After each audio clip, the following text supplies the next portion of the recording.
How's everybody doing tonight? We are here for something, honestly, that I was planning on doing for a couple years, but now with the introduction of the Banjo-Kazooie Recompiled, this idea has finally kind of come into reality today. We're going to be playing through Banjo-Kazooie, but specifically with just the washing machine. My goal for this playthrough is to see how much of the game you can play with just the washing machine transformation, which is gonna be pretty difficult in some areas. So, for context about this, the washing machine is a secret transformation in the Banjo-Kazooie game, where it's meant to be an Easter egg. Every once in a while, Mumbo might transform you into a useless washing machine and then immediately transform you into something else. But there is a way to technically play as that hidden washing machine transformation, and that is through some cheats. So, in the game itself, you can actually play through a very hidden minigame in Banjo's house via the painting on the wall with bottles. There's a couple caveats to this specific painting, though, which is going to make our challenge run a little bit more interesting. But specifically, to activate this hidden transformation, we need to play up to a certain point in the game, and we can challenge bottles here to a very specific game of solving a puzzle multiple times. There are multiple different rewards from this puzzle, but we only care about one of them.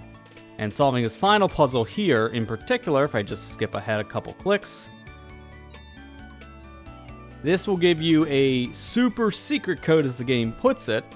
Entering the code Wishy Washy Banjo in Treasure Trove Cove's treasure house, this will give you access to a brand new transformation. So I'm just gonna fast forward this part. By entering this very long code will gain you access to the hidden washing machine transformation. Normally, a joke in the game becomes a real transformation that you can use throughout your entire playtime in Banjo-Kazooie. But there's a caveat to this. This is bad magic according to Mumbo, so while you can play through the game as this specific transformation, there are certain things that the washing machine doesn't have access to. You can kick, jump, fly, use talent trot, all the basic moves that Banjo-Kazooie has, but there are certain limitations with the washing machine that we'll be running into pretty fast. And also, we're only going to be playing specifically this transformation. Any other transformations in the game, like say with the termite or the bee, for example, can't use those. This is strictly going to be how much of Banjo-Kazooie can we play with just the washing machine alone, because there are going to be plenty of opportunities for us to not be able to play as anything else. So this is going to be an interesting run due to the nature of how this thing works, but I don't think we should be delaying anymore. I think it's time for us to actually get this challenge run started and hope for the best, because again, this is not going to be easy.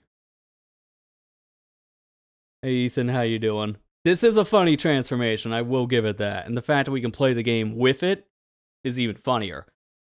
But in order to play with this transformation, as mentioned, we need to get into a certain part of the game to actually play with it. So let me just jump into Banjo-Kazooie itself so we can actually kind of talk about some of the limitations with the washing machine. I'm going to let all the intro stuff play out when we actually get the run started proper, but I need to jump into a file to kind of explain some issues here, just starting out. So I'm going to go back to Banjo's house. I just loaded this file up in particular just to make sure things were working, because, spoilers, we're going to need to use a modification to this game to properly use the washing machine a little bit earlier than what they intend. So, in order to unlock the washing machine, we need to play a minigame in Banjo's house. But entering Banjo's house to try to play it right now, a little bit of an issue. Well, first things first, let me back up a bit. Oh, I'm afraid that I can't tell you any more about this hidden feature until you collect the jigsaw from the Sandcastle game in Treasure Trove Cove. Yeah, so unfortunately, this painting doesn't work until we get the Jiggy in the sandcastle. So technically the first world in the game, Mumbo's Mountain, we have to play through a certain point and also get our egg ability. That way we can go to Treasure Trove Cove, unlock the sandcastle, and then we also need to get the reward there, which means we also need the ground pound ability. So there's a couple different prerequisites. We need all 3 moves from the first world. We need at least 50 notes. And we need a few Jiggies to open up Treasure Trove Cove in particular. I believe it's 3. That's a lot of work.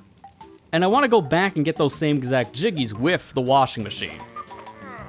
Because everything we can do in Treasure Trove, or in Mumbo's Mountain, excuse me, we can do with the washing machine. But there's this arbitrary gap in the middle. So, this is why I'm playing on the Banjo-Kazooie recompiled version of the game in particular, because we have access to mods. And one mod in particular is going to be very, very useful for us. It's called Transform Anywhere. This will allow us to transform into all the different forms that Banjo takes on in this adventure, which includes the washing machine. So in this case, if I hold the L button and D-pad up, so for me it's just clicking the stick, D-pad up, we can transform into the washing machine at any point in the adventure. I'm going to go out of my way to unlock the washing machine. But until we gain access to it, I'm going to be using a cheat code so we can at least go through Mumbo's Mountain. Once we gain access to the Sandcastle Jiggy, then we'll come back here and unlock it proper. But until then, I'm going to need to use this cheat code to circumvent some of these issues. But we can still use all the moves with this specific form, so I'm also going to be interested to go through the tutorial using the washing machine. It's going to be hilarious, because I've never done this before, and there's no reason to do this normally. But it's something we're going to try. To mention, I have other mods on here in particular. The ones that are going to matter to us. I need this on just for certain other mods to work, so ignore the expansion pack. This is just to give us compatibility for the rest of the stuff here. But extended draw distance, so things load further away, giving it a more clear image. Always high poly banjo to make the washing machine look as good as possible, no matter how zoomed up the camera is. BK Reloaded just to get us some cleaner text on the screen. And obviously Transform Anywhere to use the washing machine early. But this one's pretty useful. Exit to Layer restores the unused Exit to Layer option in the pause menu during gameplay. Originally in Banjo-Kazooie, there was going to be an Exit the Layer option in the pause screen, but this later got scrapped in development. This mod adds it back in, so this will be a nice quality of life thing to have. Being able to pause and leave at any time makes it feel like Mario 64. So, these are the mods we're using. Everything else is off on this one, so let's go ahead and actually go into the game proper. So I got to reboot here so we can see that intro. And let's actually get this challenge started for real. Technically, for any of your version of the game, you can't do washing only. Kind of, like there's caveats to it. As I mentioned, you can get Jiggies with the washing machine in Mumbo's Mountain, so what people do for a washing machine only run is that they'll count those Jiggies as things they can get with the washing machine. So if it's like just the one on the ledge right near the orange Jinjo, you can get that washing machine. Grab that one as one of your 3 that you get for going into Treasure Trove Cove, and people will count that. The only real issue, we'll see it once we get into Mumbo's Mountain, is we need to unlock the egg ability. Problem is, washing machine can't do that. So this is the part where we're going to have to cheat a little bit and go with the vanilla rule set for washing machine only, where we unlock the egg ability, but without using the washing machine. Now, I can use a glitch called Furnace Fun Moves, which is also a thing in my mod manager, which just activates the glitch instantly. Furnace Fun Move would give us all of our moves on a brand new file. It will just transfer them over from another file at the very end of the adventure. But I don't want to use that specific glitch because it's a little too game-breaking. So I'll just count as getting the eggs as a thing we need for the washing machine. That'll be like the one thing we'll have to do that's going to unfortunately count against the transformation. But you need it to unlock it, so I'm going to count the eggs as a thing you can do with the washing machine. It's kind of complicated, but we'll get into that when we're in Mumbo's Mountain. Let's go ahead and get this game started for real. By the way, it's good to hear you're doing it right, though. It's getting back to that part. I'm doing it right myself, though. Thanks for asking, Ethan. Sorry, there's a lot to explain in the beginning. Kind of like front-loading all the different information with Washing Machine, because, again, it's a hidden transformation. Something that was put in the game as a mere joke, then later became an unlockable. Which is very interesting. You play the game at all in this state, but it can't do everything. The big limitation the Washing Machine is going to have for us is that it doesn't have hands. I'm not kidding, that's a real problem. There are certain collectibles that you need to get in the game that Banjo carries over his head. Washing Machine doesn't have hands, he can't carry things. So that's where getting the eggs a little bit complicated in Mumbo's Mountain, because you need to grab an orange off a tree and then carry the orange. Washing Machine cannot carry oranges. So that'll just be one of the many different jiggies you can't get in this game. I'll unlock the jiggy, but I have to bypass it.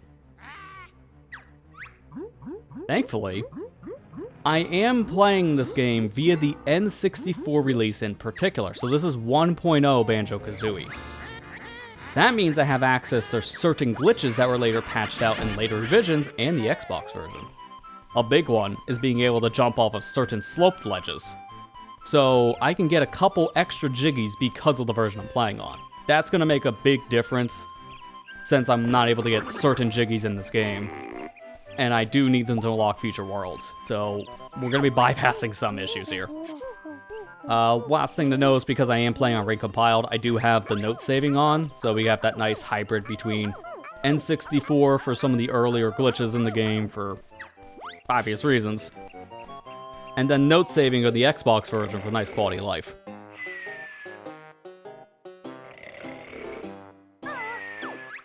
Funny thing is, I can't do the transformation stuff in this cutscene, so I really wish I can see a Washing Machine sleep.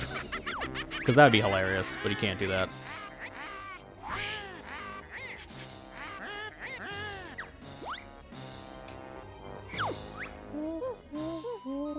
Is that your brother? Bottles, I'm not that blind. I mean, anything flying in the air that looks like a green witch. Yeah, clearly a bear. I don't know what that comment was supposed to be. The story in this is very tongue-in-cheek, though. That's one thing I always appreciate going back to the Banjo games. They have a lot of humor. I haven't actually played this game in a few years, too, so I'm gonna be a little rusty in some areas, but I played this game to death growing up as a kid. That's why I'm excited to play through the game with the Washing Machine only. As I've played through this so many times, it'd be nice to play in a brand new way. I've never played through much. I think, if anything, I might have just got one jiggy with Washing Machine, that's it.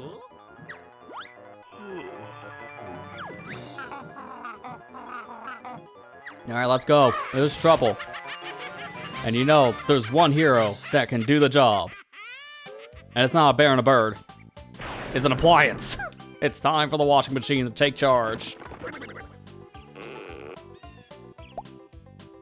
Bottle's like, what is this? I thought I was living next to a bear and a bird, not this washing machine. What? How? It's the brave washing machine, exactly. So, I'm actually going to do the tutorial here, because I want to see how much of the tutorial can the washing machine do, which, to be fair, I don't think the washing machine would get locked out of any moves. Worst case scenario, we can always just turn back to Banjo-Kazooie to finish this. Because if we hit B, we get all of our moves anyways. So, for Washing Machine's sake, hit B. For me to be stupid, continue. Lily can't do anything right now. In fact, my jump is extremely small. So this is the first tutorial. Camera control. They're on the yellow C buttons. I have a yellow Y button. Does that count? It's the only yellow button on this controller. I was debating using my new N64 pad I got for PC stuff. But in particular, I'm going with the Xbox controller because of the free analog movement camera. Because I'm so used to playing this game now in the 360 version.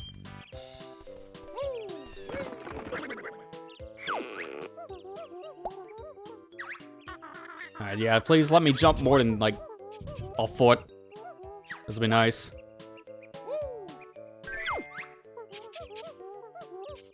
Yeah, come on, feathers. What feathers? I'm a washing machine. There is no bird. But yet, somehow, I can still float. I'm a very lightweight washing machine. Must be all the fabric softener.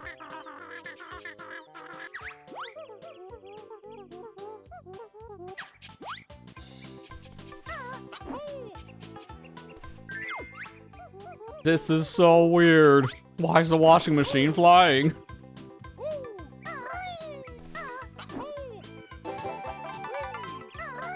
This is going to be part of our 100% journey here, because I'm going to be trying to get all of the items that we can possibly grab with Washing Machine. Spoilers, we can't get everything, as I've been alluding to in these past few minutes.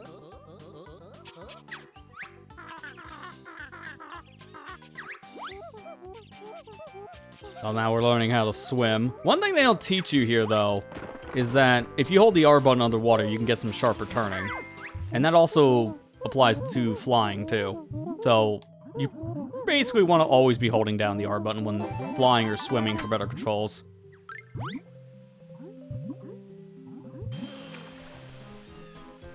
I don't think I have climbing yet, right? Yeah, you can't climb a tree for some reason at this point. Like, you just rub against it, so I have to learn that from bottles.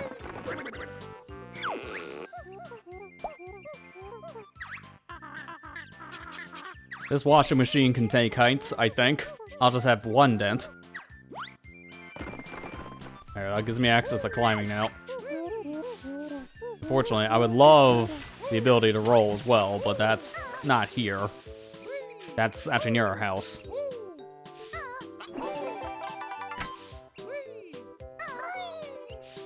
For that reason, I'm actually going to leave the extra life over there, because I want to get that with a roll jump. So I'll come back for it. The way this thing waddles is hilarious too, by the way. Just waddles back and forth, because it has the banjo movement when he swings his arm back and forth. But as a washing machine with no arms, it just looks so dumb.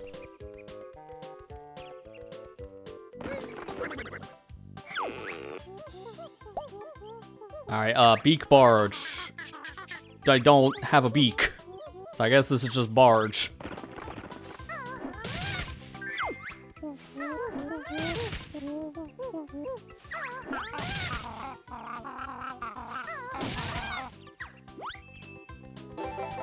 Fun fact, that name Jam Jars is actually gonna become a thing later in the franchise, and by later, I mean the next game. A throwaway nickname that Kazooie gives bottles becomes an actual name of the bottle's replacement in the sequel. Nice attention to detail.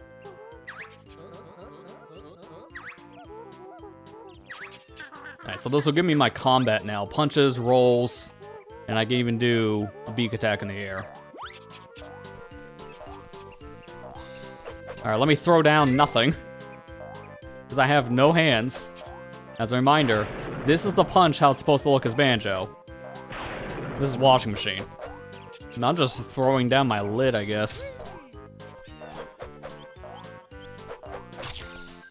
Hit, like, that perception of my hits are gonna be really weird here.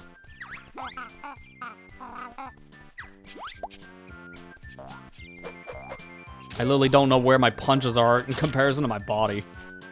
The punch is pretty useless, I'm not gonna lie. Like, we're not gonna be using the punch after this. Rolling and also the beak attack are the only things I care about here.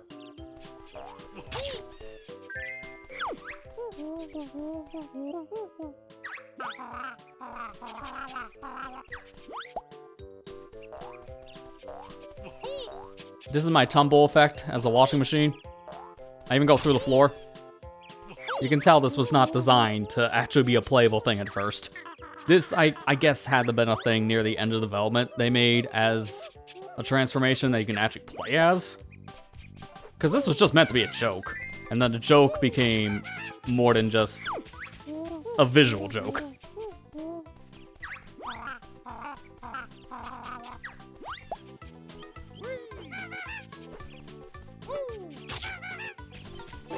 There we go. That's all the honeycombs from moves. Now there's one more left. And as you can tell here, we're done with our tutorial. So, can the washing machine complete the tutorial? The answer is yes. Because he has access to all Banjo's moves.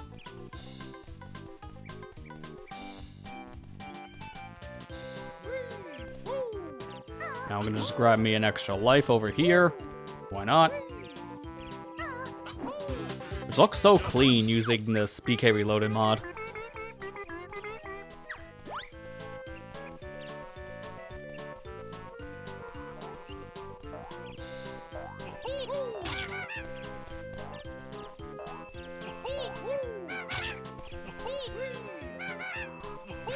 Kazooie's like beak attack in the air, it just doesn't even exist. So what am I hitting them with? My eyes? Or is it like the sharp corners in the back of the washing machine? It's hard to tell.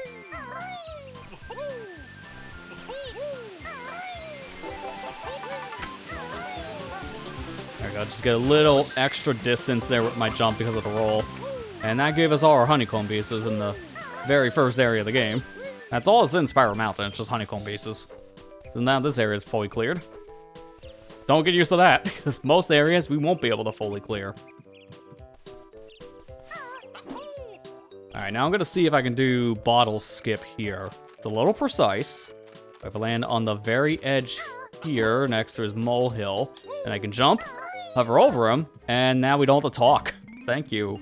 That's one tutorial we don't need, because all you'll say is, Grunty, go.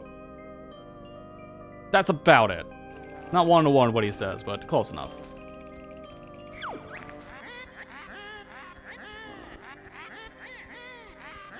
I love how Grunty barely fits in her own machine that's supposed to body swap her with Tootie.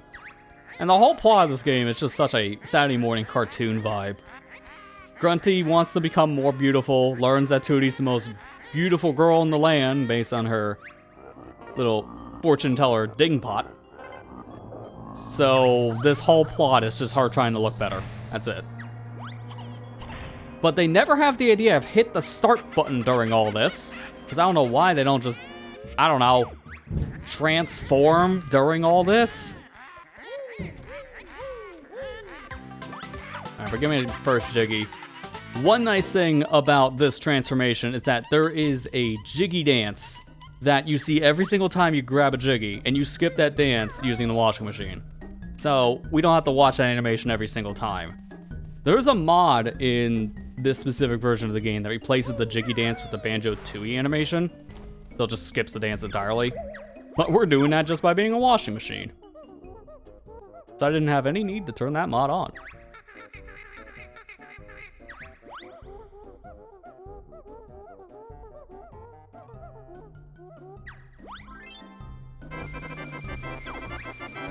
Alright, there we go. First world is open. How much of Mumbo's Mountain can the washing machine complete? Let's go find out. That was an easy fit. The others may just test your wit. The puzzles aren't going to be the problem. It's going to be this washing machine, that is. So we're going to do everything now that we can do in this world, as we are cheating by having the washing machine a little early. But honestly, it's more just for time convenience so we don't have to come back here again and do all this stuff. We'll keep in mind the things we can and cannot do as the washing machine. And go from there, obviously.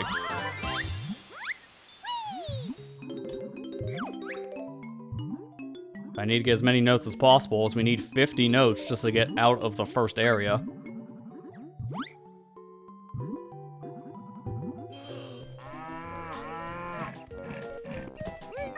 Get awake.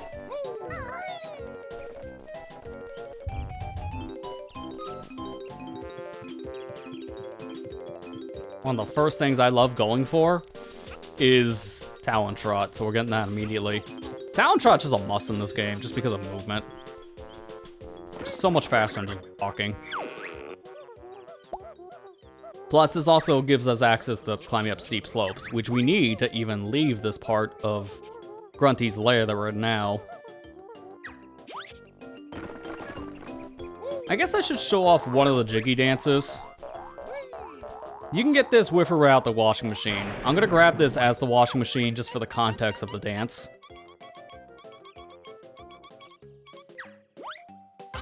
This here is what we're skipping every single time we grab a Jiggy. It's so nice. Because that animation, it's pretty charming the first time, and then becomes a pretty big nuisance after a certain point. Because it's just... you get tired of seeing it. And there's like 90 Jiggies in the game, so you see that like almost 90 times. It's a lot. And also these Mumbo tokens, we're just gonna stockpile them, because I can't transform into anything else. It's just gonna be the washing machine show.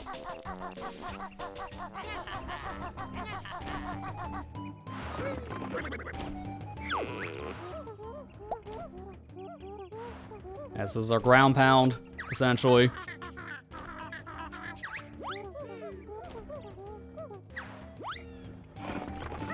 I can jump and slam down these containers.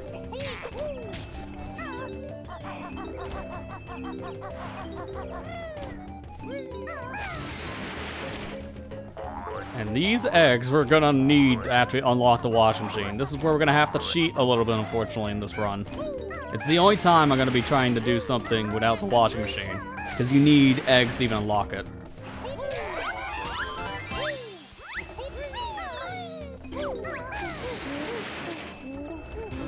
There's all the notes we need to technically leave this world. But we also need more Jiggies.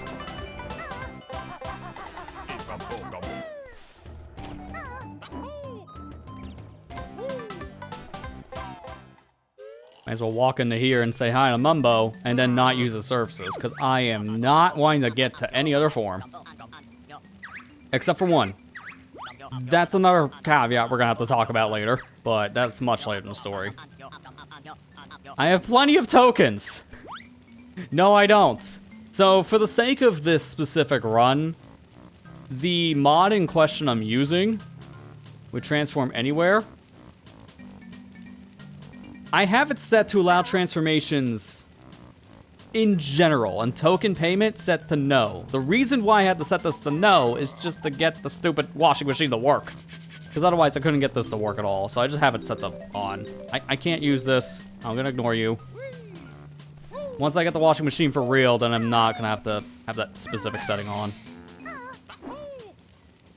So that's why he said I can use the transformation with 3 tokens, but I need 5 normally.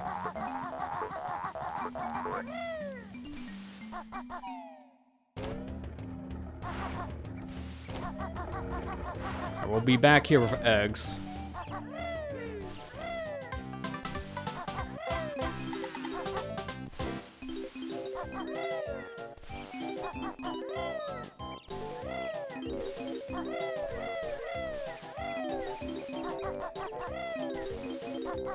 Should be all the notes.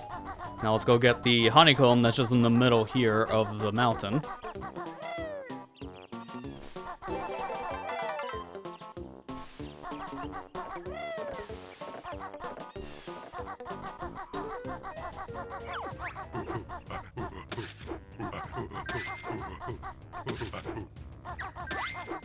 Stand right in the middle of these little platforms, and you get yourself a Jiggy.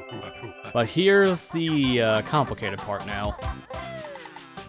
I can't get this orange. Like, it's just barely out of reach. Oh, never mind, I can grab it. Okay, well, that doesn't really help because of this part now. I can't give the orange because I don't have hands. How do you give something you can't, like, access? And this ledge is just too high that I can't make it up here. And it's too far away for me to even try to jump up here from anywhere else. And I can't get on top of this tree where Conga is, because this hitbox pushes you back. This is the problem with washing machine in particular. And you need eggs to unlock the washing machine. So this is the part where we have to cheat, unfortunately. I'm able to collect the orange with washing, so that's where I can give myself a little bit of a pass here. Because I need hands to hold it. Without hands, I just put it back in my pockets. So we're gonna give the orange here, but we're not gonna collect Chimpy's Jiggy instead. We're gonna just use this platform, and that's it.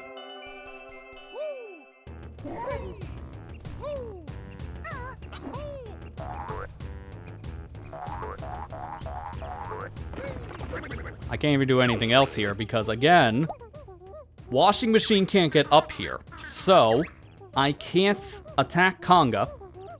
I can't grab Chippy's Jiggy. And I can't hit the Grunny switch. All because I don't have hands. That is 3 Jiggies you can't get because I don't have hands. That's pretty bad. But we should still have enough Jiggies to play a majority of every single world.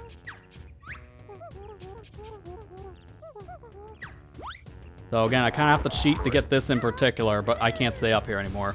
I can technically kill Conga, but again, I can't give away the orange, so washing machine can't actually get up to kill Conga.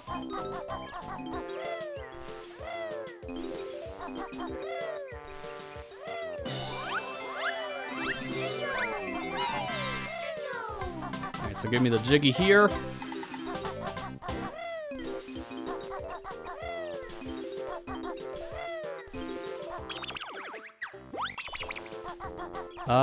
Where am I missing a Mumbo token? Oh, yeah, I can't get that Mumbo token either. So if I wanted to do the transformation, that technically also doesn't count. There's just a lot you can't do because of this machine not being able to give things with hands that doesn't have. Oh, really big limitation, not having hands.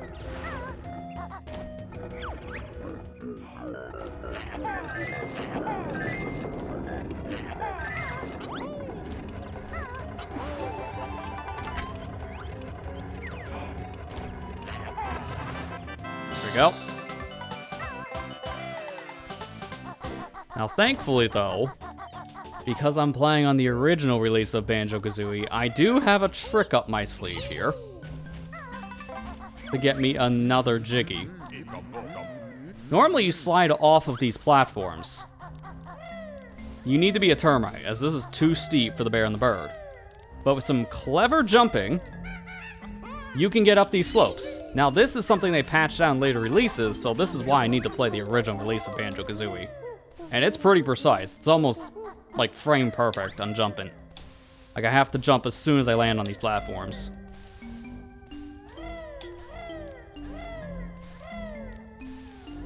And plus, even when you make it to the top, there's no guarantee you stay up there. So I gotta get the right distance, but this is possible.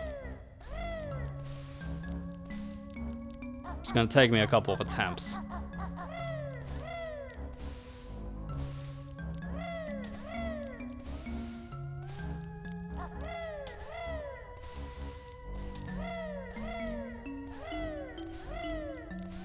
Oh, I actually had it there, but I jumped a little too far down. On that final jump, I want to use Kazooie's attack to propel me forward a little bit.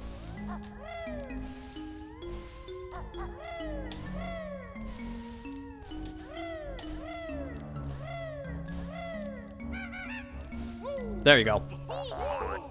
Now, we're not done yet. There's still one more slope jump that I have to make here.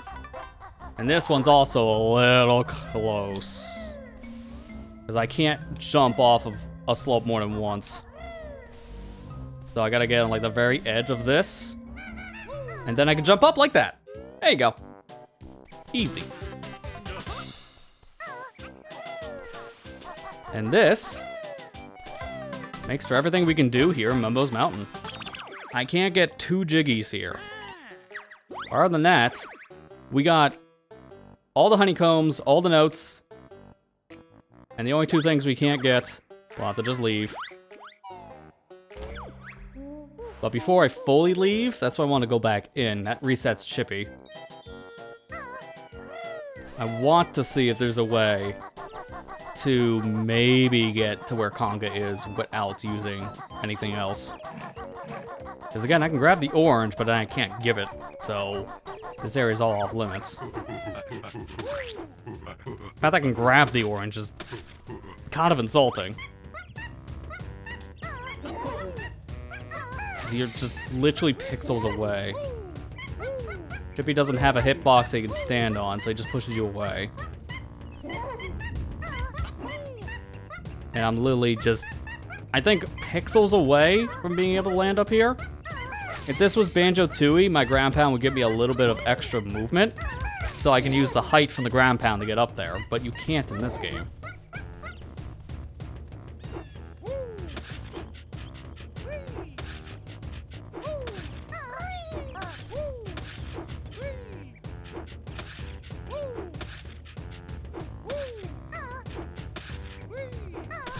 too big of a hitbox. I can't stand on any part of that tree. And you can't get up onto a ledge over here and then try a big long jump or anything. That also doesn't work. The highest jump we have is with backflip. And that just barely does not give us enough height. It just feels like that should work. Look how close that is every time. I'm just not high enough. And again, if this was Banjo-Tooie, I would get up there. Because I could just use my ground pound to give me a little extra distance, but sadly, doesn't work here. So that's everything we can do in the first world of the game.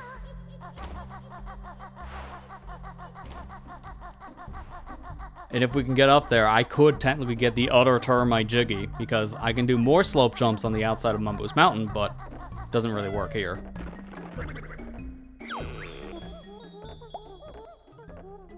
Can I go through the door? It is open.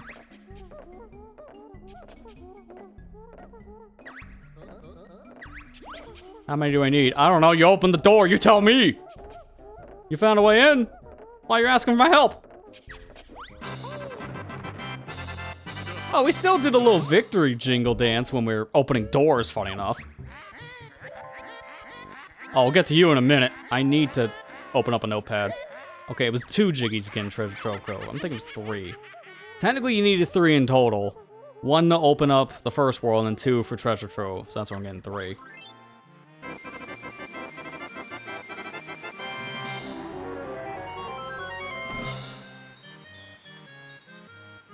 Now, if you skip eggs, there is technically a way to clip in the Treasure Trove Cove, but I'm not going to do the clip. I'm just going to mention it as possible.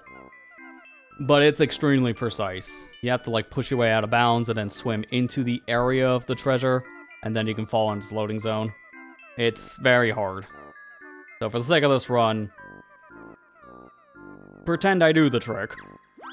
And I'm just going to have eggs, because that's the only way you're unlocking this is casual. Alright, but this one here, Brentilda, she's gonna tell us things that we need to know for the very end of Banjo-Kazooie, and everything she tells us is different per game, so I need to pay attention here. Brenty brushes her rotten teeth with tuna ice cream flavored toothpaste. She also washes her hair with rancid milk, yuck! And she gets her clothes from the trash can. So I need to write all 3 of those things down. The ones that are shaking are important facts. So, tuna ice cream.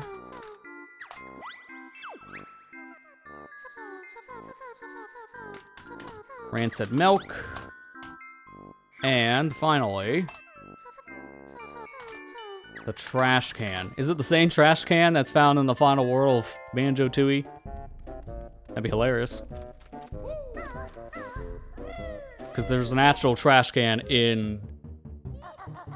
I almost like Click Hawk Wood, but that's this game's final world. Bob Cuckoo Land. That's what it was. I had to think of it for a minute.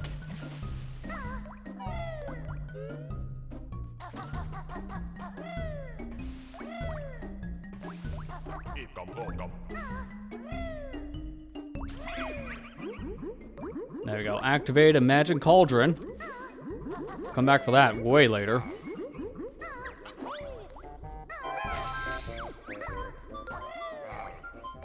Get the invulnerability text out of the way now.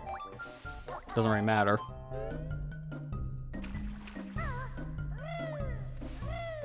Don't have enough notes to go into that specific door yet.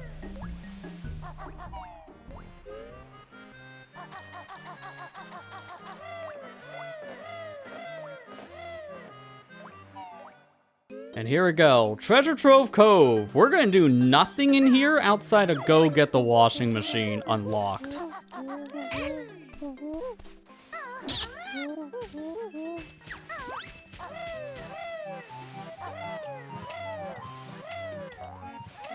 And this is, again, where you need eggs, because even though you can skip into the world without eggs, guess what you're blocked from getting into without them? Leaky. You can't poop in the leaky if you don't have the eggs. So it's impossible to get into the sandcastle without the eggs.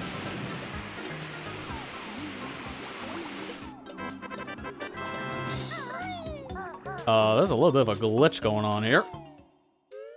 Interesting. The game is transforming me. Huh. Okay, well, that's kind of weird, but this is where you activate the wishy-washy transformations, that's why. And the game doesn't want me to use the transformation without entering the cheat code first. Oh, that's dirty. Yeah, no matter what, it will transform me back, so... This is the one Jiggy I have to do as Banjo and Kazooie. But technically, Wishy-Washy Banjo can get its own Jiggy. So, we'll just have to count this against... Well, count this as getting it with the transformation. Got my wires crossed here. I mean, I jumped ahead on a letter, so I had the enter ready for some reason. Does remind me of Brave Little Toaster. It does feel like it because of washing machine triumphs on all. Alright, where's the K? Here it is. Get used to this room, by the way. We're gonna be here a lot.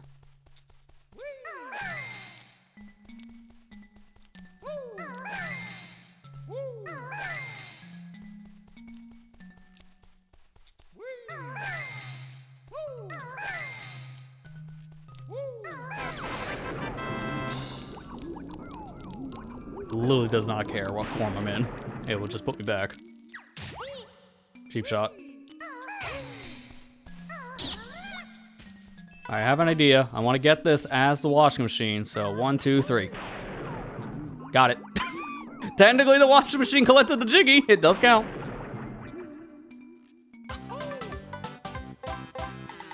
But that gives us access now to unlock the thing for real. So how about we stop cheating and go get the washing machine proper. We're gonna save and quit. That'll get us closer to Banjo's house. So I'm gonna let this cutscene play out. This is the bad ending of the game, which you only see if you save and quit before you actually get to the final boss. Because once you complete Grunty's quiz, this cutscene is no longer viewable.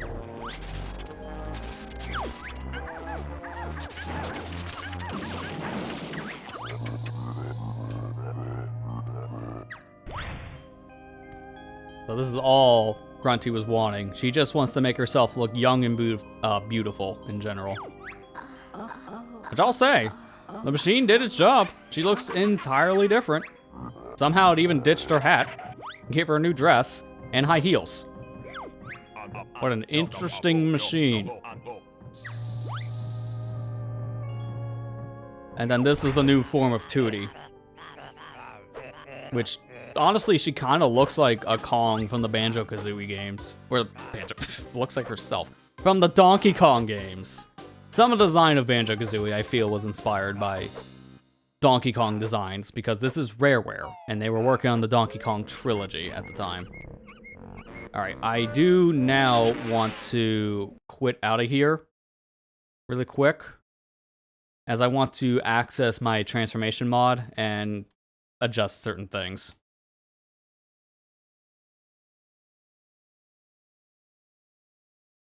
So now, allow transformations all, token payment is now required, which will mean I can't use any other transformation by accident. I think I can still transform into washing machine by just hitting the up D-pad once it's unlocked. No, it's actually not working at all, so I gotta go get it. Perfect, that's what we want. At this stage of the game, we're playing without washing machine just to unlock washing machine. The puzzles don't matter for this argument. That's why we're gonna just rock it as the game expects, so we can get our form.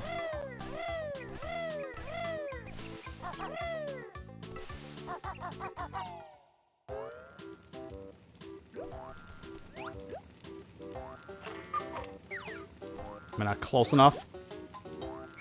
There we go, I was not close enough. Well, hey, you found my secret moving picture game. Complete this puzzle and you can win a mystery prize, including an appliance. I don't know how it's gonna work on an Xbox controller, but we'll see based on my mappings. So now we need to solve a puzzle. Normally in the game, you're just putting puzzle pieces into an image, and that's the most you have for solving puzzles. But this game actually makes you solve a real jigsaw puzzle from the very, very beginning of it. the moving pictures, so it's easy enough to get an idea of what you're doing by just looking at each individual piece. Plus, this is the beginning, so it's actually a super easy pattern to figure out, but they'll become a lot harder as you unlock more puzzles. By the end, you're rotating pieces. I will say, it's a little sensitive on the controls, but you can say that about basically every N64 game, where the controls are super sensitive. The N64 stick was just a little too touchy for its time.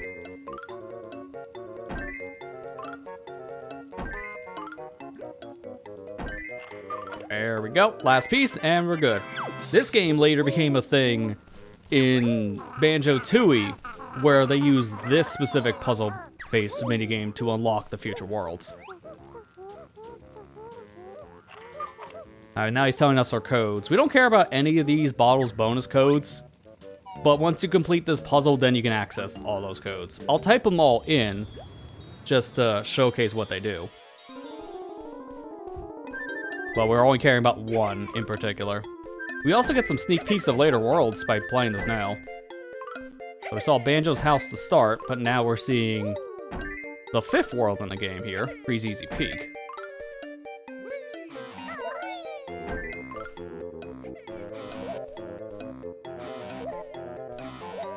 This is this piece? Okay, there we go.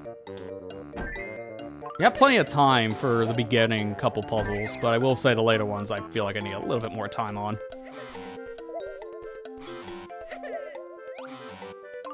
This will fit in one of the spots eventually.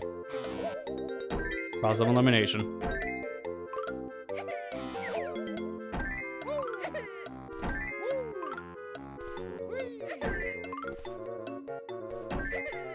The scripting on this looks like it's not bad. I will say, playing this puzzle game in the Xbox version, because the game has no lag, the Xbox version doesn't account for scripting at that point for in-game stuff. So if the game was lagging and they had scripted controls, things went completely out of whack and desynced. But here, it looks like they're slowing down the gameplay so that Banjo keeps up with the sync controls. Now here's where things start getting complicated. Now the pieces are going to start rotating. So now I need to use the C buttons to rotate the pieces back.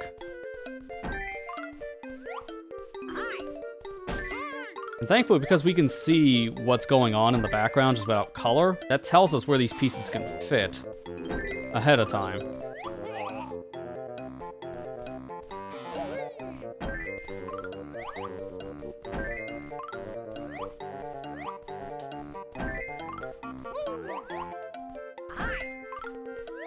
Best to just work on all the corner pieces to start. Like, think of this like any other jigsaw.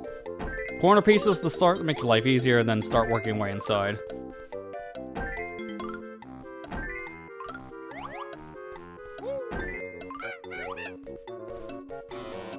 I'll try to put that on the top. Again, a little bit of a sensitive control scheme here.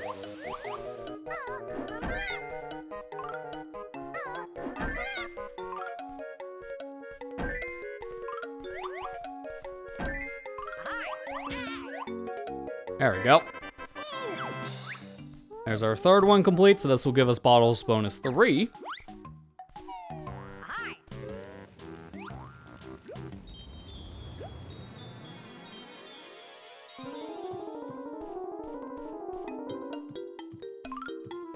This is a super late sneak peek we get, because this is the final world of the game. With Clock Wood. And this one's a little bit harder to tell where you put your pieces because of how things are set up here. If you want to drop a piece, just hit the B button, and that'll drop it back on the sides. Okay, this Banjo looks like he's a little scripted out because he's stuck under the table.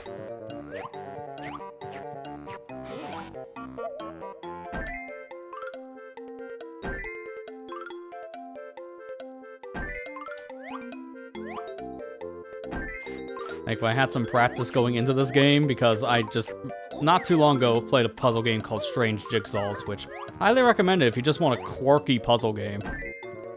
It's actually a pretty difficult one, but it's very fun and rewarding when you solve the puzzles. And there was a lot of this in it. It's more than just solving jigsaws, though. It's a full-on puzzle game. Where's the last piece up here? No, this is the bottom piece. This will then be top piece. Now I just have the inside. This one's a little bit hard to see where to put these pieces, though, because as you can tell, there's a lot of dark corners in this one, so it's hard to see exactly where the pieces line up if you're using the background as a reference.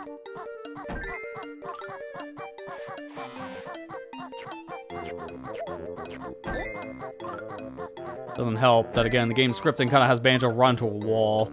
Okay, maybe they're not as scripted here as I was hoping. I don't think any of that has to do with my frame rate. That's 100% just a lag thing. I'm having this game play out like matching my monitor's refresh, so it is at 165 FPS. But internally, the game is still running at 30, because that's all this game is ever coded to run at.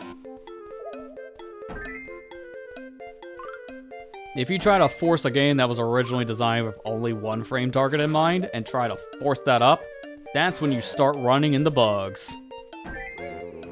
So frame interpolation kind of fixes that. It's been a magical tool for a lot of these recomps in general to have frame interpolation. Right, this is a sneak peek to World 4. This is Bubble Gloop Swamp. I don't know if we'll be seeing this world tonight in our playthrough, but we might at least get to unlocking it. I think I can at least clear everything going into Clanker's Cavern. And then after that, who knows?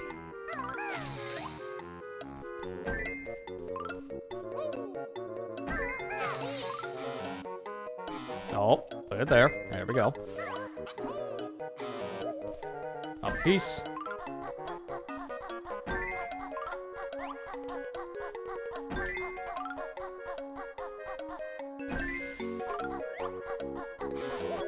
There we go. It's funny, when I first played this puzzle game, I didn't know about this until after playing Banjo-Tooie for the first time. So I knew exactly how to play these puzzles, thanks to Banjo-Tooie. This does give you good practice for unlocking worlds in Tooie, though, if you play this first.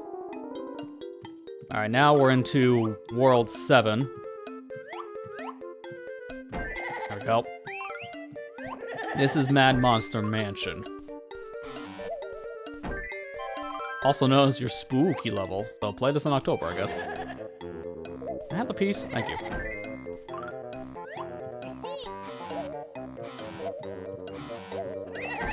It'd be one of these pieces, I bet.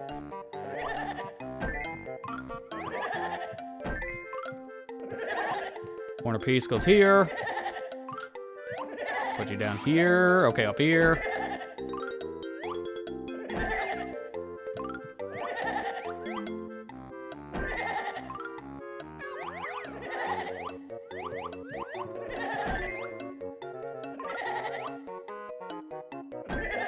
Where's the last bottom one? Here we go. Now I can just take care of the center. Center on this one's a little bit harder to figure out because, again, there's a lot of dark corners in this map that Banjo likes going to. So unless he's in, like, the middle of the map that has more color, it'd be harder to see where exactly to put the puzzle piece. Swore I put that in the middle before and it didn't work.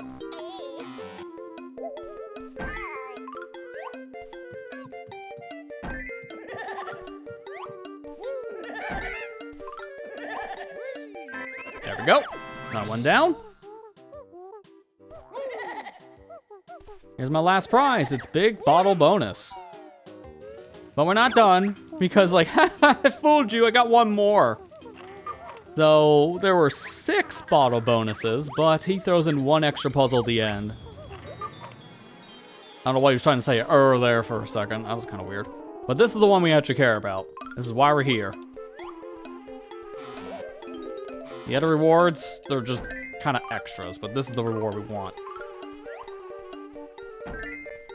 This is your final world of the game. Once again, click Clock Wood. But this time it's showing one of the other areas, so... Instead of, I believe it's Nam Nuts, I think that's what they call them. Instead of the squirrel's house, we're inside of a beehive.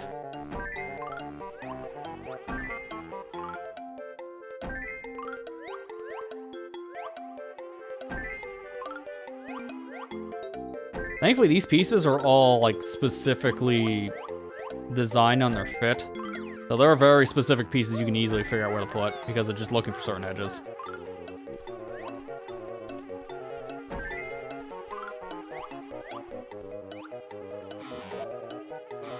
I guess it's this one. Okay, there we go. Gonna go eat. Well, enjoy your food. We'll see you in a bit here, Ethan. I thought I heard that one click in, but I guess that was my imagination. Fine, I could just slot in with the other one. Now, this is the hard part. It's all yellow. It all looks the same. Don't have that much time left, so I gotta hurry. But there's only 2 pieces, so... not as bad as you think. And there you go. Our final puzzle is completed. And this gives you your final cheat code from Bottles, and the one we're here for. Enter the code Wishy-Washy Banjo for some good, clean fun. And the whole reason why we can do this challenge to begin with.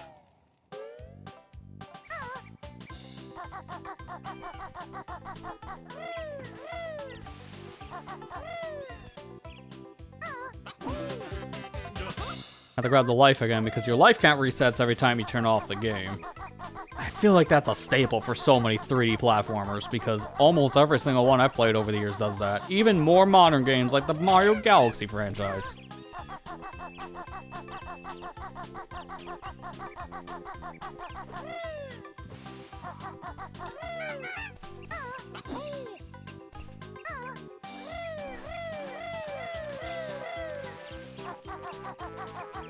Thankfully, because we did that bottle skip before, he doesn't talk to us ever again on that molehill. So we can just leave.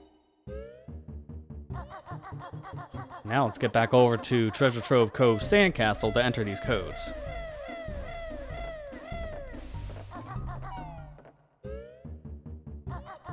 And while I'm here, I gotta remember to do this. I forgot to do this as the washing machine, but don't worry. You can do this as the washing machine, so... just pretend I'm here as washing machine, that Mumbo token and this pot you can do as the form, but I just don't want to come back with the form. That does count towards the challenge, technically.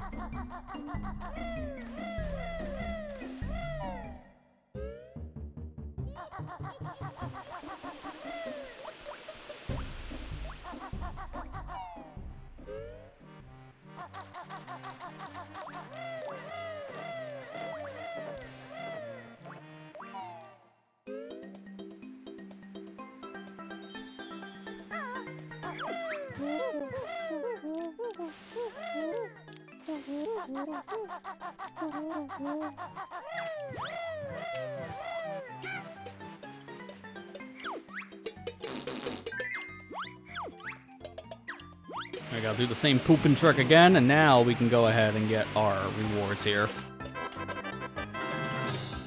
Alright, so just give me one moment. I'm pulling up all of the codes, just so I don't have to do all this again and again and again.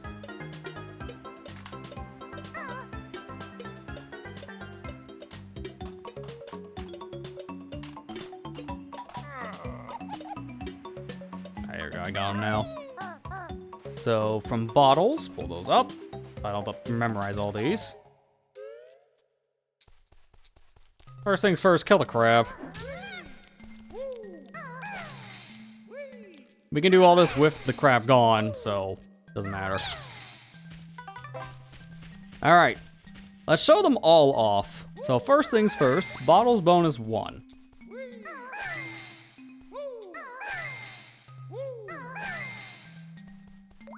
Where's the L?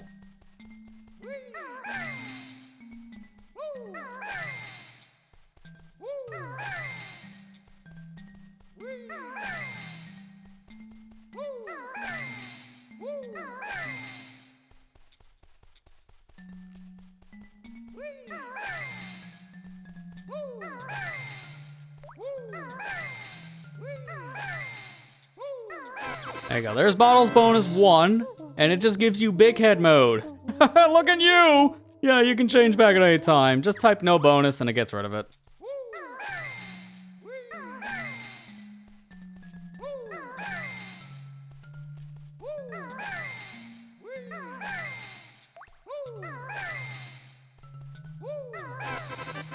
Now we're back to normal. And this will count for every single bottle sheet he gives us. Now let's go ahead and type in the next one. Which I guess I can't do after typing no bonus. Okay, I'm leaving and coming back.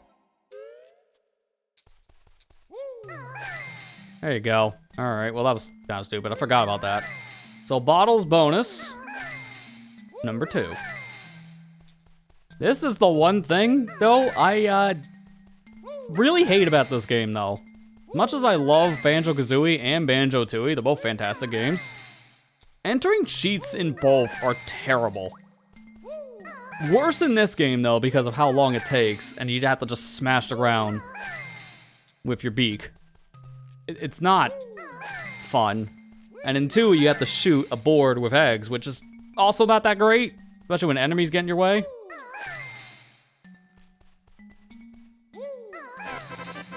But here's bottle bonus 2.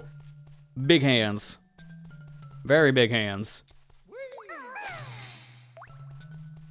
I gotta do no bonus again just to get rid of it.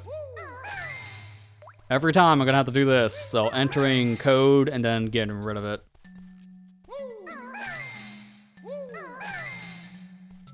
So you're here for like a good, what, like 3 minutes just type in the codes per code? It's pretty obnoxious. And we have 7 of these in total.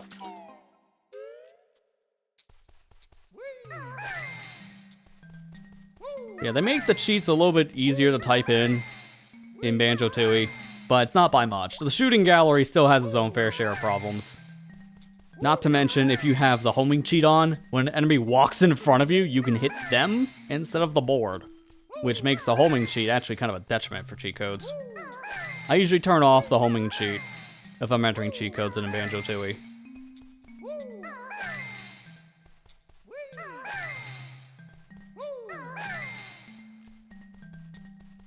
Here is the R. Here we go.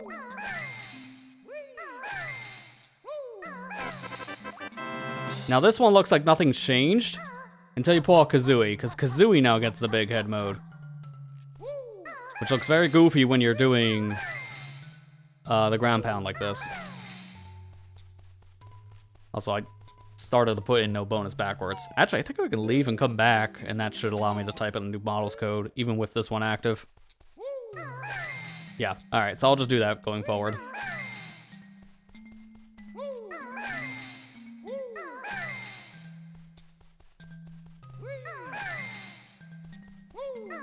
That was number 3, so now we're doing bonus bottles 4. I'll give them credit for this.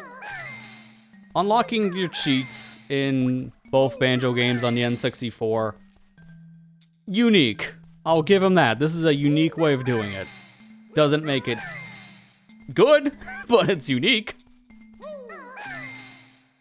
I just don't like how slow it is. That's the problem. Alright, now here's Lanky Boy Banjo, which gets a super squished in head. Kazooie isn't changed, but when you get onto the Talon Trot, she floats in the air for a second, which makes this even more obvious. Alright, we can just continue entering here. Good. So let's do bottle bonus 5.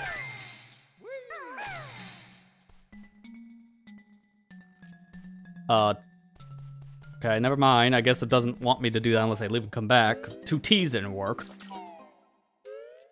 It's like it's combining codes together after I type one. That's why I gotta keep on leaving.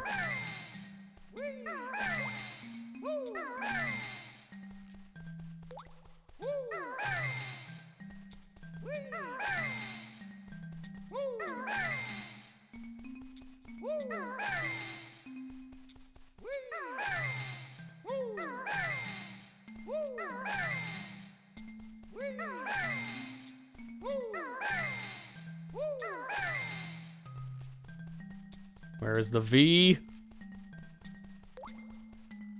There it is. Now, this is basically the same as Code 4, but then Code 5 gives you Lanky Banjo with big hands. Kazooie's still unmodified, but Big Hand Banjo and Big Stomach Banjo is pretty goofy. But my favorite big bottle code here, this one's great. So let's type in big bottle bonus now.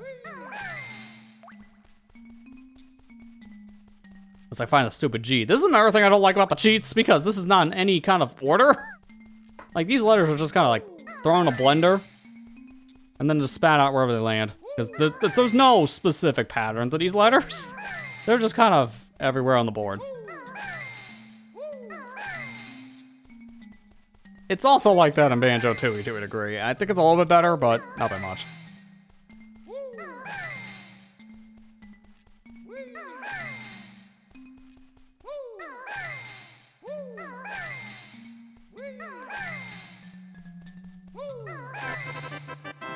There you go. So that's what the big bottle bonus does. You don't get lanky Banjo out of this, but you do get big head, big arms, big legs, and big Kazooie. The only thing you're missing is the lanky body, but everything else is comically large. But it's time for the one we're actually needing for this run to continue forward. And now our wishy-washy Banjo journey can really start. So typing it in.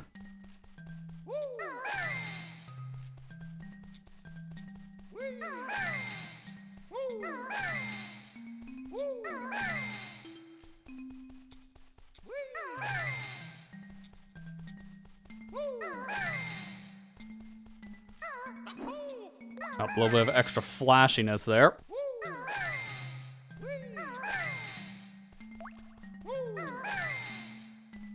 Last letter. Wishy-washy Banjo.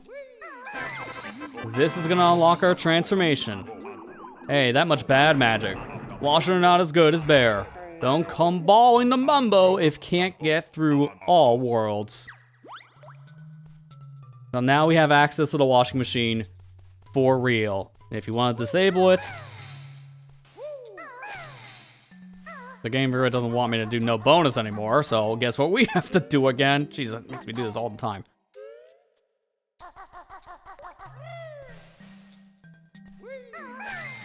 There we go, now it's working. Now we type in no bonus, and that'll put us back to Bear and Bird.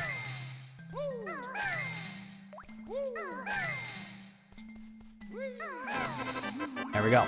So anytime you want to become the washing machine, you have to come into here and type wishy-washy Banjo. But I did that specifically to see, unfortunately, my cheat is not working with that. So that was one thing I was wanting to confirm. I guess I do need token payout on no. Yeah, allow transformation set to all. So I need token to no for that to work then. Yeah, it's the only way it lets me. Wow, that's kind of weird. Because that doesn't count as an unlockable until now. But the game thinks I need to give it a token just to even use it. Alright, that's kind of annoying. So I'll need to leave that on. Token payout, no. That's the only way this works with the mod. So specifically, here's the problem I'm going to have with this entire run. In order to activate the washing machine going forward, what I have to do is I need to play the bottles game every time I reset my file, which will then give me the cheat code, and then I can enter all the codes back into Treasure Trove Cove every time. Every time I boot the game, I need to manually come in here and type out that like 2-minute long cheat code. So, going forward, I'm going to be using the mod to activate Wishy-Washy Banjo for the sake of my sanity, because it's no different than just typing this out every time, but I don't recommend typing this out every time, because it's a nuisance. Again, a thing I'll give the sequel to this game, even though typing in cheats is not that much better compared to Banjo-Kazooie 1, Banjo-Tooie at least gives you unlocked cheats to toggle. So once you type in a cheat once, you don't have to type it in every other time you need to go use it. You type it in once, and then you just go over to a built-in board and turn it on and off. That's so much better than typing this in every single time you gotta play the game. I'm not gonna lie, if I needed to type this in every single time, I probably would have just played this on either the Switch or a different computer so I can put the game into sleep mode. That way I wouldn't have to type this out every single play session, because this will get obnoxious fast. So this is why I'm just going to use the mod going forward to activate Wishy-Washy Banjo. It's the same thing, but it doesn't pull my hair out every single time. And now we technically are allowed to use it.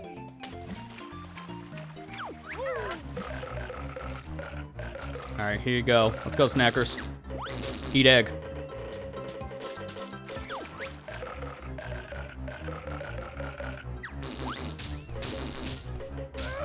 There we go. Get him out of here. That kills Snackers for now. He will be back. But that at least makes that easier. I don't have to worry about getting that Jinjo anymore without being snacked on.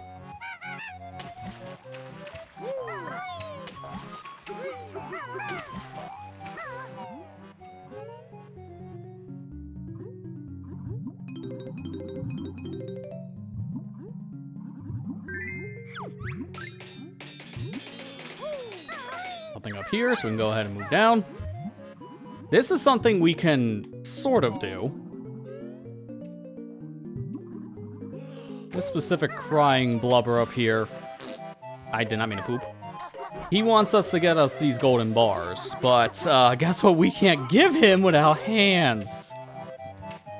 So we can do half of his quest. We just can't complete it. Also, I can't get this Mumbo token? Are you kidding me? Why can't I grab this token? My head's clipping into it, so that's why I thought I can grab it. Oh well. That's one Mumbo token you can't get.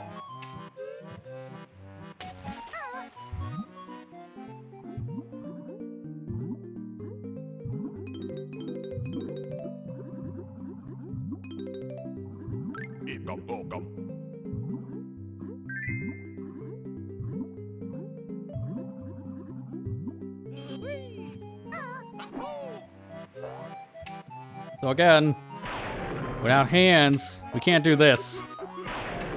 Because I can't carry things above my head, I'm not able to give the treasure.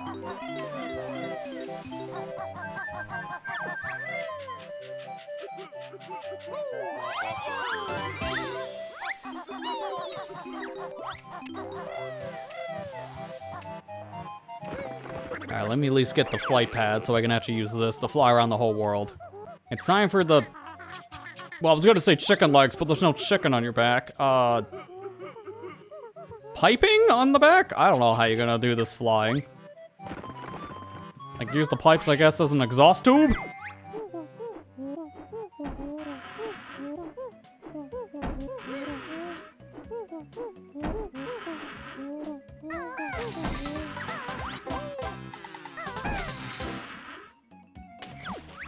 Hey, look who's back.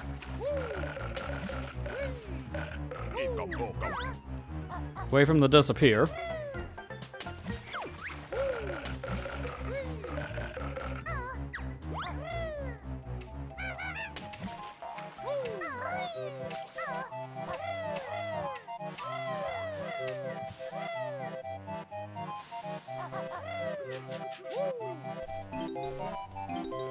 Keep on crying. I can't give you the gold bars that I have in my system. They are in the washing machine, but I just don't know how to get them out. They're stuck in the hole. Things go in, but they don't come out. Unless it's my poop.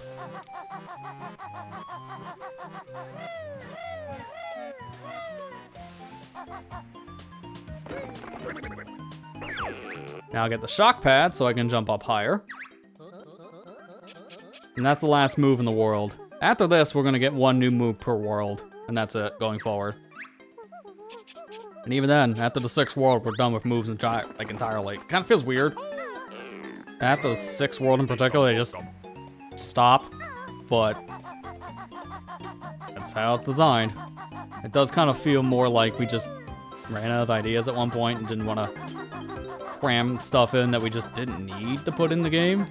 But Banjo-Tooie has a move for world, and it is a little ridiculous, actually, with how many different moves you learn in that game. Some of them feel extremely situational because of it.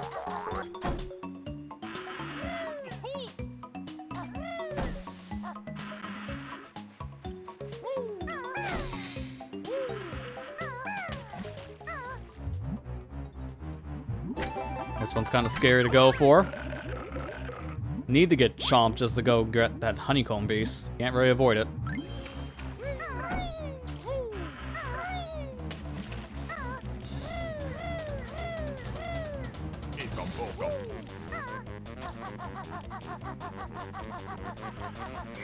Yo, what up? Have you ever heard of washing machine on shorelines? Oh, bye. This is kind of weird.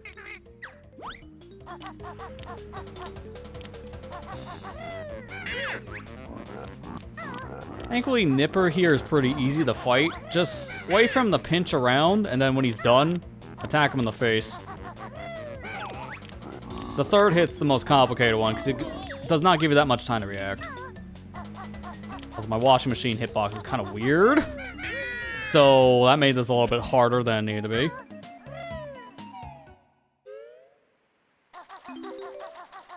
I know in speedruns, I think they save either this Jiggy for last or the one in the sandcastle. Because in a speedrun, you want to die getting your final Jiggy. Because that skips the Jiggy dance entirely. And also skipping the, you collected 10 Jiggies, which gives you a little, like, victory dance in general. I don't know if we're even going to be able to get 10 Jiggies in the world because of this washing machine. Every world I can think of right now, there's one or two of these Jiggies we just can't get for one reason or another.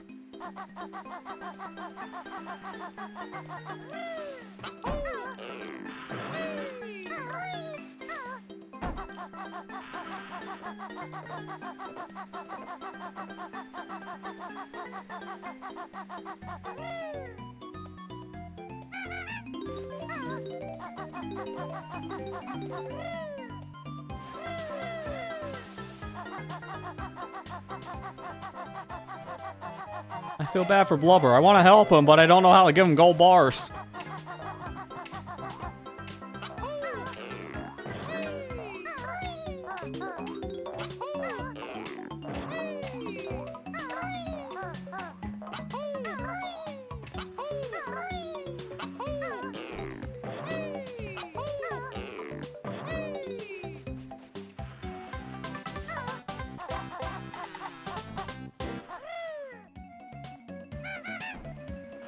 Really?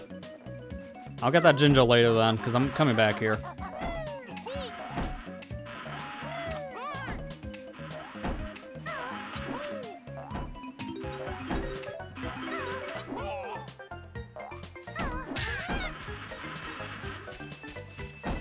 My hitbox is so weird with this stupid washing machine.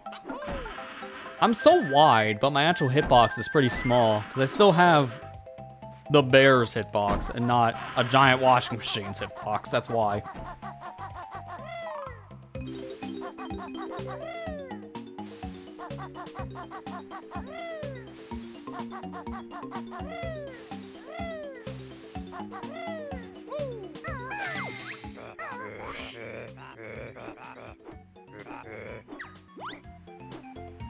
Seriously, how are we flying? Is that little tube in the back that normally is for water just have a jet booster on it? Like, this does not make any sense, but nothing about the washing machine playthrough is gonna make sense.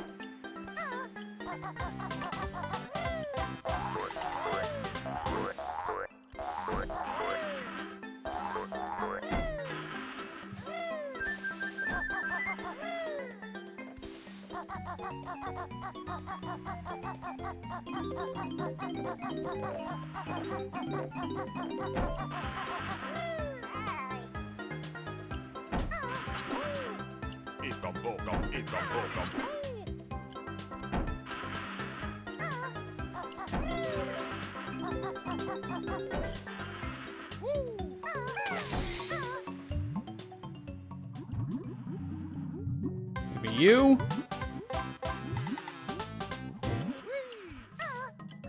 We'll get the Jinjo next.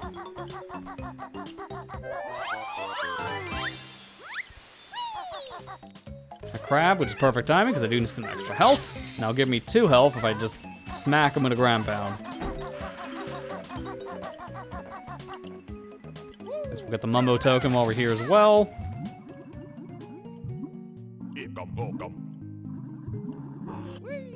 You know we can't use the Mumbo tokens, so I want to see if we can get as many as possible.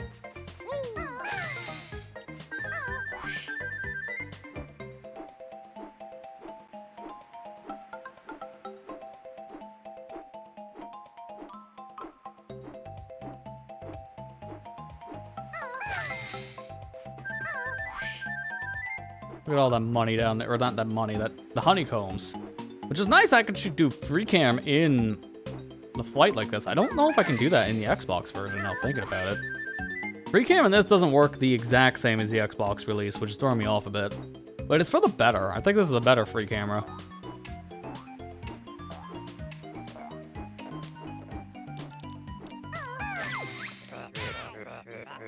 Never find you, huh? I don't know where to look. Where could this mysterious last point be for the treasure?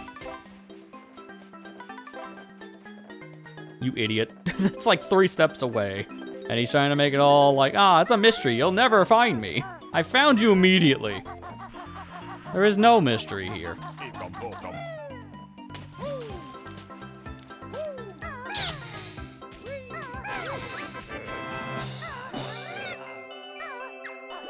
That's as gentle as I can be as a washing machine, buddy.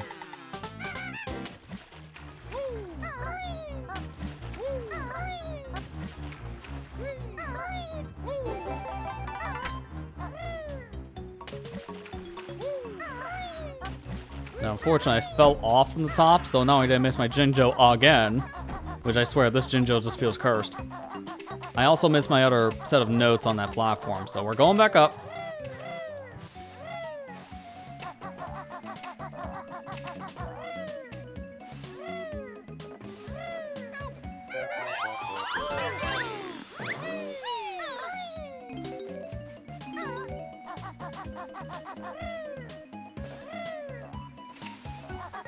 Alright, only one more area left to go to. So let's climb back out the pirate ship. Get my flight pad, and I'm curious, before we do anything else, can I fly into the Mumbo token? Would that be good enough? No, does not work that way, because I'm still grabbing the ledge. I want to try that one more time, though. I feel like that token should just barely be possible to grab with the washing machine. But I need to try it again to know for sure.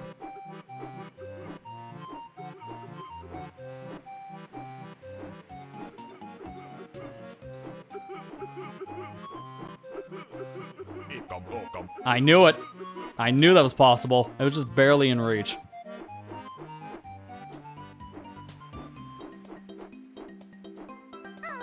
Easiest note to miss in the entire world right there. It's the only singular note, that's why.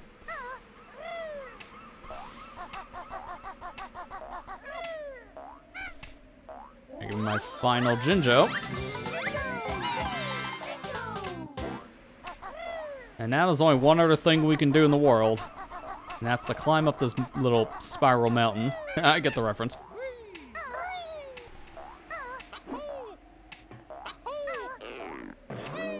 This is a shortcut up, but I'd rather go the whole way because I believe there should be stuff on the beaten path. And yep, here they are, the notes. You missed 3 notes taking a shortcut, so don't take the shortcut.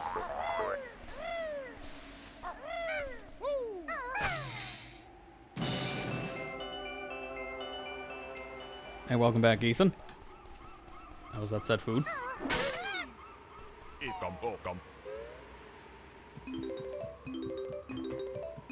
What notes did I miss? I'm missing 4. I think I'm missing some from one of the chests, because they are notes I can get. The only thing I can't do is give Blubber his treasure. But everything else I can do in this world. That or I didn't get one of the trees. I think it might be one of the trees.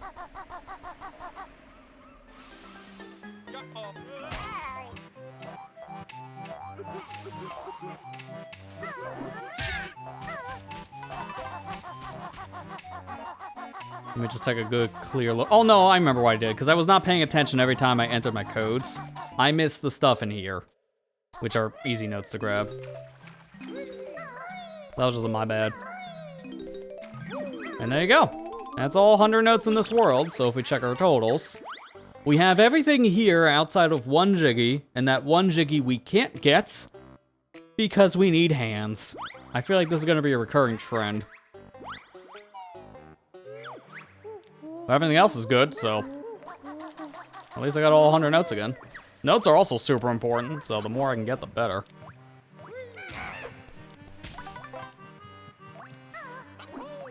Hey Matt, how you doing? Hands of the curse of the washing machine, 100%. Because that is gonna become a problem almost every world, I feel like, with it being 2 for 2 so far.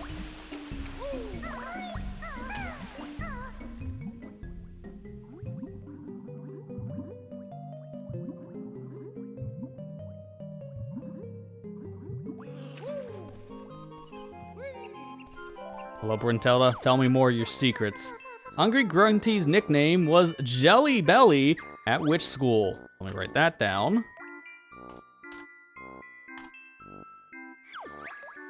I also know that Putrid Parrot Puke. I'm gonna have to read that one again because that's a long name. That's one of her favorite things. The old hag's favorite color is ghastly green. You can tell Grunty is disgusting. Cyber Banjo, but changed tack. Imagine you on Grunty's back. Want the washing machine? Good luck. I got that one. This is the one I need next. This is the long one. There's a Putrid Parrot Puke, and the last one, the favorite color.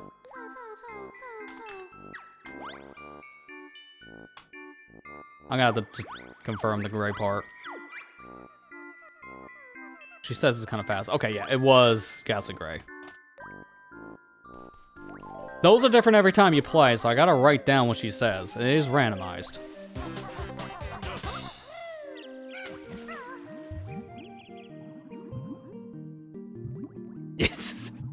Alright, I didn't see the thing you said about your week. Yeah, I just saw ill. It's like, how are you doing? Ill! Oh, I see now how you truly feel about me. I would say, let me turn on the other camera feed, but it's not much better. Still worth an ew. But I get it, yeah, stressful week. Understand that. Hopefully it won't be as stressful going forward next week.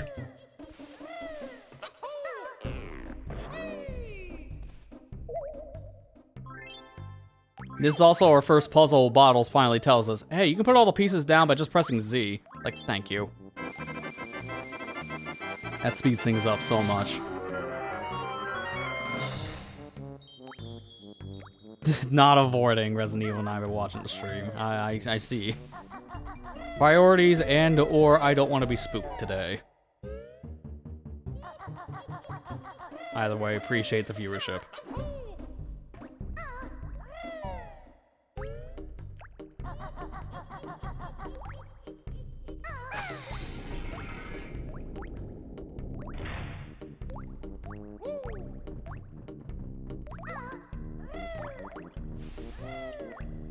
I'm gonna save the Switch until after we beat Clankers. Would this world be considered a bad taste name now because of what we're starting to use the word clanker for? I think some people might see this world as a bad name now because of robot slurs. And this guy is like well, I don't know what the heck to classify Clanker. He's not very part robot, but he's definitely not a real fish. Because he's part garbage disposal. Like, this fish just leads a very painful life, honestly. Grunty just puts him through the ringer.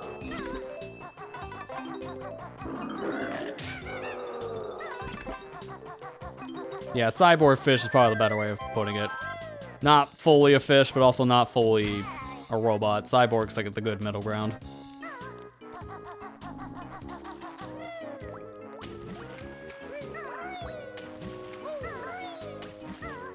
Capcom's discontinuing the Switch 2 bundle for all Resident Evils? Oh, I guess it was a limited time thing. I didn't hear that. Yeah, it's probably good to have that specific collection for that reason then. At least if you wanted to play it all on that one system. I have 7 and 8 on my PC, so I'm probably end up just gonna... Well, I even have 9 as well on PC, so I'm not as concerned about it. Alright, I need some air. Because we're making a long swim down here. I'm gonna get the big Jiggy out of the way first. While we're down here, let's go get some of the extra stuff around the ledges here. Like some notes down here for one.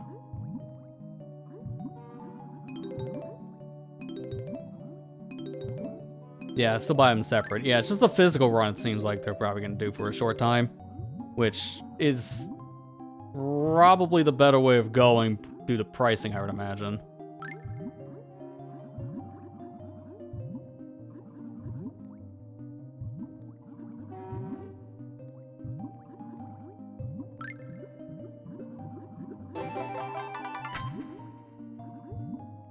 I get off the lip here? Thank you. How does a washing machine need oxygen? I'm filled with water daily. On an unrelated note, the owner really likes to waste water.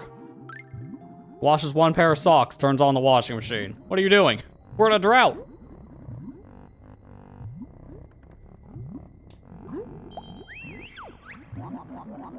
This fish here, Gloop, is going to be very important. Grab his bubbles if you're low on air. So, just like a Sonic game, bubbles refill my air meter. At least, unlike Sonic, there's no drowning music.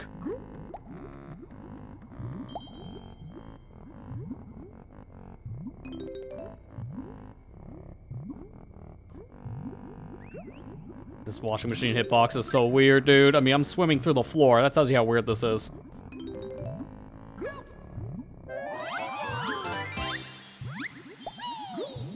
Alright, now I gotta get the keyhole. This is where holding down R becomes really important knowledge, because you can instantly turn around and go back through the keyhole instantly here. Which makes this trivial. Not knowing that as a kid, this part sucked.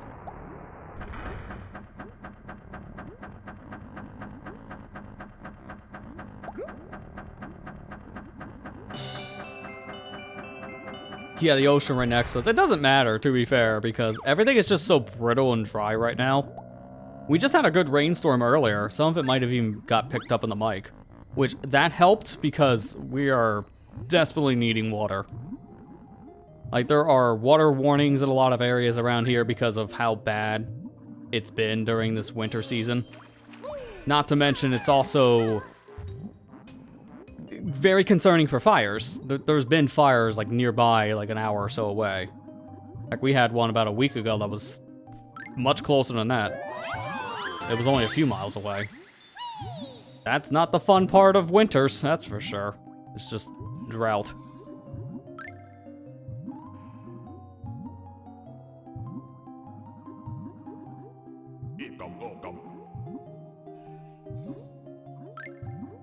I know it's a meme. I'm just clarifying for some people who don't understand, because I feel like that was kind of a thing I had to go into a little bit on Tuesday stream, just because of some of the conversation I had there.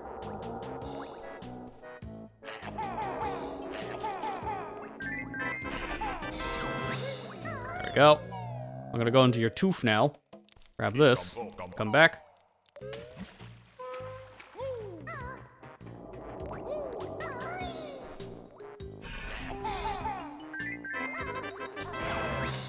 Give me my reward. Again, grabbing it. Well, I'm not leaving this time. I'm staying in here to get my notes. I do have to leave in here anyway, so I'll opt to go get the notes in here first, and then we'll go back out.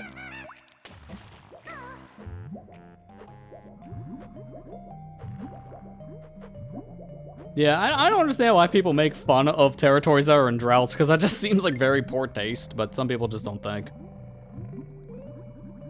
I get jokes, but there are some jokes I feel like people take a little too far, if that makes sense.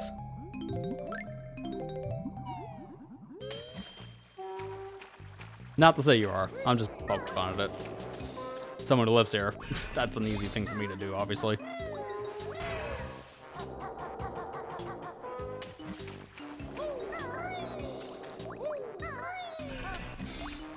It's good to hear that so far Resident Evil 9 like clicked with like one of the people in our community here. Amber played through it all. That's a game of the year for now. I don't think that's probably gonna change much because there's not. Remember that storm thing I said before? I hope that doesn't happen again. Getting back on track after seeing my lights flicker. I don't know if there's anything else really this year is coming out that's gonna be game of the year contenders for a lot of people. Like, this year's got a slower year, honestly. I can't even think of too much else that's coming out now. It's just that slow of a year, which, to be fair, we do need every once in a while. I'm fine with that. I know a lot of people complain when there's a slow year because they just want games all the time. And I'm just sitting here like, with how expensive gaming has become, I do need slow times so I can play my backlog.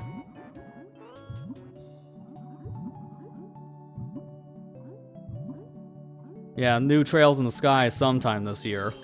That's another title that I've heard a little bit of talk here and there with.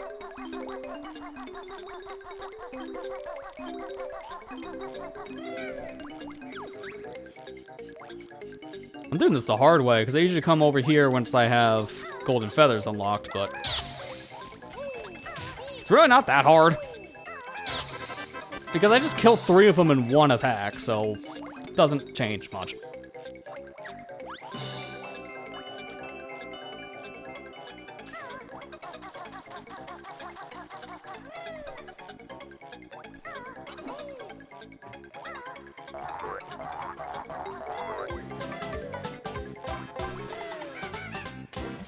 No matter which version I play, this room's always going to be busted on music.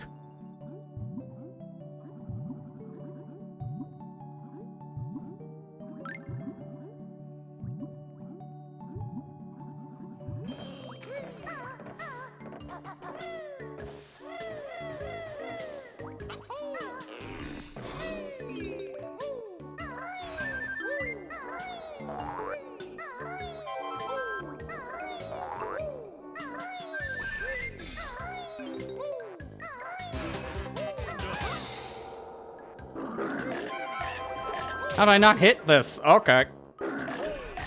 Hitbox is weird as this washing machine. I'm gonna keep on reiterating that.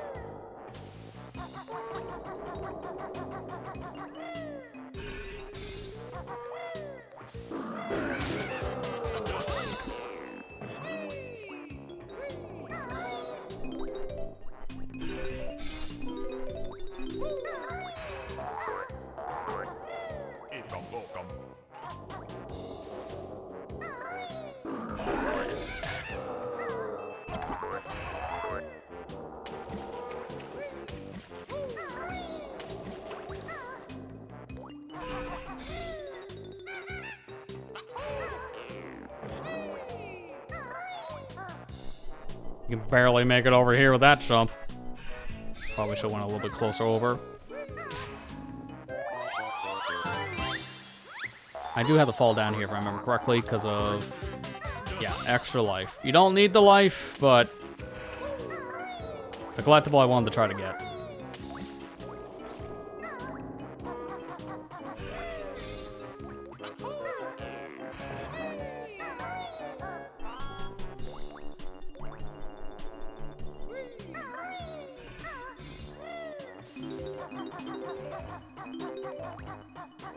Can I grab the last note here, please? Thank you. I have to go down here, which means guess what I'm doing for a 3rd time.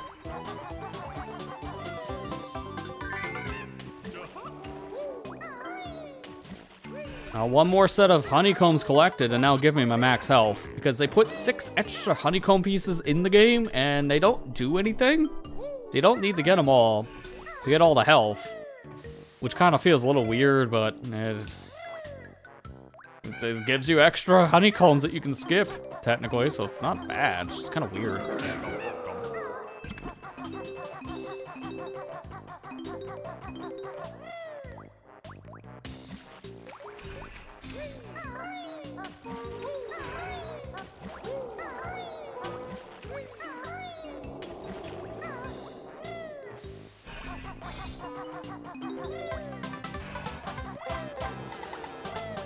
Can I please get the notes?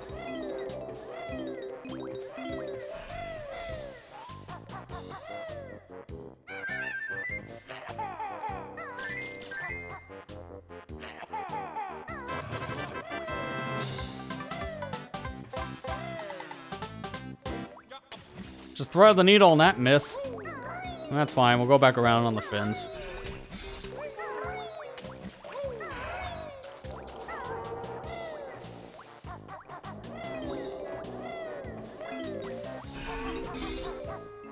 I gotta wait for this bolt to come back into the blowhole, and we just sit here and wait for it to shoot up.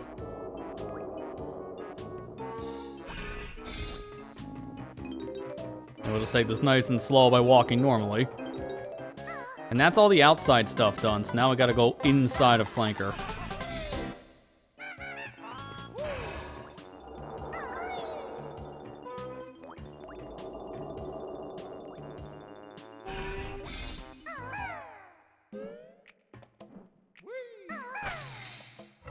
Thankfully, I don't need to go through this door in front of us here, because that'll just take us back around to where the mouth is.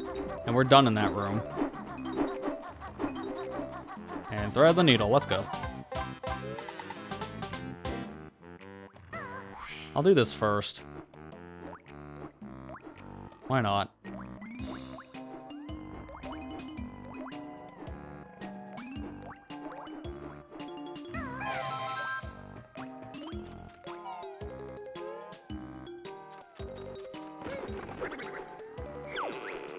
Here we go. We now get to use Wonder Wing, our invincibility move. Use the golden feathers that— wait a minute, you don't even have feathers. Golden piping. I don't know, man. Figure it out. You're a washing machine. We can only carry 10 of these feathers, which is not great, but there is an upgrade later that lets us carry 20. So we can technically double this. Now, you can technically go through this room without Wonder Wing. It's just a little precise, but if you get the timing just right, you can just go through. Washing machines don't care about using Wonder Wings. That's a true gamer moment right there.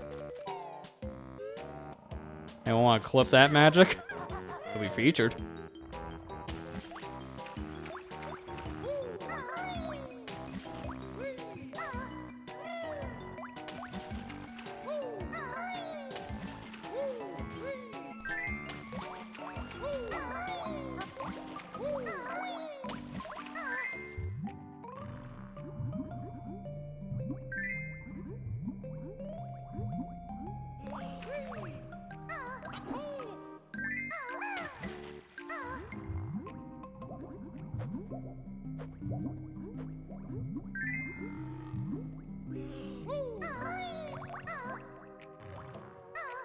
Didn't mean to use the wings. I actually wasted a feather there for a second. Trying to get back in Talon Trot. You activate both with a C button, that's why that happens. Not the same C buttons, that's how I'm kind of confused that activated. I don't think this makes it, right? Oh no, it just does.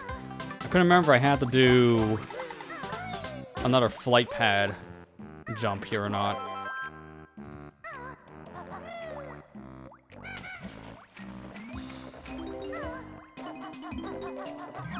There you go, all the notes, but actually, more importantly for our sake, this is gonna be our first world we can get all the jiggies in, because this is the only one we don't have to deal with some transformation jank, or the limitation of hands. And that is everything. No stone is left unturned. If we check our totals, we'll see we have all 100 notes, all 10 jiggies, both honeycomb pieces, everything's collected. We're done. And there you go, fully clear. Don't have to come back there for anything.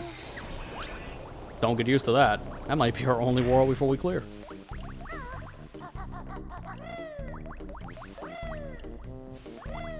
Appreciate the clipping. Reminder, those clips help me make those YouTube shorts too, and I'm kind of out of shorts, so it'd be nice to have some clips.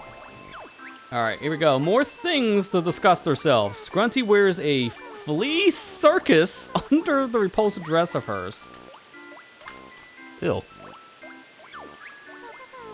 She's also got this nasty pet dog whose name is Big Naka, I think it said. And my sister sings in her own band, Grunty and the Monster Mob. They're awful.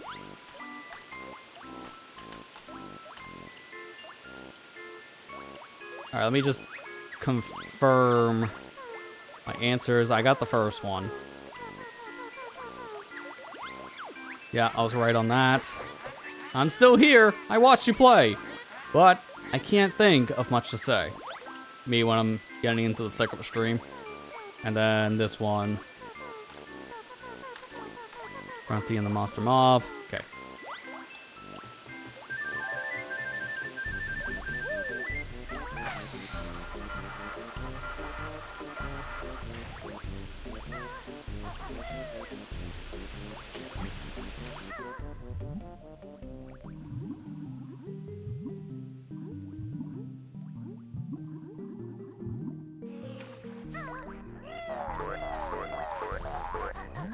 Alright, let's unlock our next world here. Bubble Gloop Swamp. Now thinking about it, there is something I need the transformation from Bubble Gloop Swamp outside of the world for, so we're not getting that. I might as well go to where the painting is behind Bubble Gloop, because I'm not going to be actually going backwards for it. Also, now thinking about it, I don't have feet either as the washing machine, so our shoe upgrades are going to be completely worthless. I can't use either the wading boots or the running shoes. That's gotta be a problem.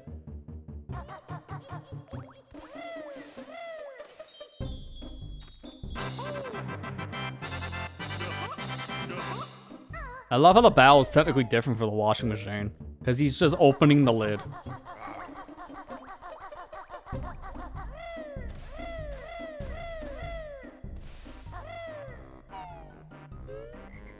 Alright, we're not done with the disgusting facts here just yet. And here's wading boots. But over in the other hole, another Bruntilda. My fat old sister's favorite sport is belly barging. Sure. Although she's dim, she attended Fat Hag High. And the final thing, you won't believe that Gruntilda's party trick is blowing balloons up with her butt. Well,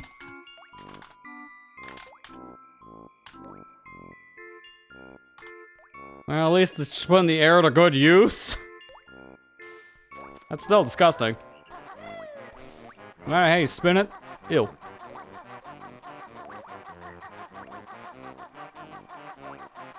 I don't know if you noticed the trend, but Grunty ain't the cleanest person around.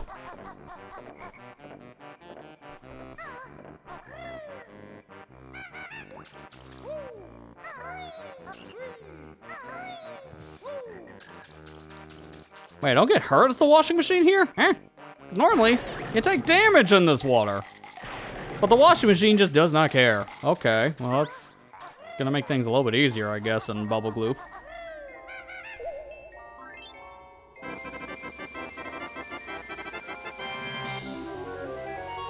As we'll open up our 5th world. Might as well. Not going there yet, but it's ready. And this is why we need to come over here at Banjo-Kazooie. It's just to break this ice, but I need the crocodile to enter this hole, and I'm not going to be able to do that with washing machine. I don't think I can get... No, I might be able to get one Cheeto cheat, but 2 of them are locked behind transformations, so I can't get those. This is so weird. Why is the washing machine invincible to this? You know I can't use the move. I'm gonna go unlock it. How am I using the Wonder Wing by going into my actual... Like, see, that's Wonder Wing. But I'm going in the Talentron and it's using Wonder Wing. That's so weird. Must be me trying to turn the camera at the same time. Alright, so wading boots. I can't use these because I don't have feet. Another problem the washing machine has. Limbs in general are a problem. And that's literally the only move here, so get it out of the way fast.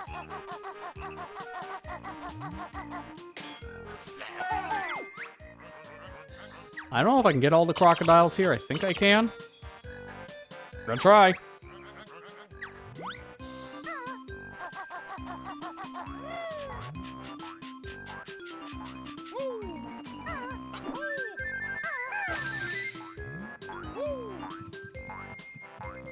Curse me not having legs and feet. But for some reason, this washing machine is made of the finest metal, so I can walk through the poisonous goop and not actually take damage. I don't know why, but this works out in our favor.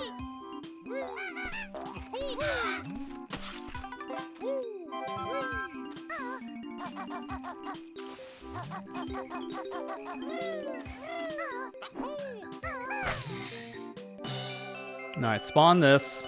Let's get moving. Don't have much time. I think I can make a detour, but that's literally the only thing I can do.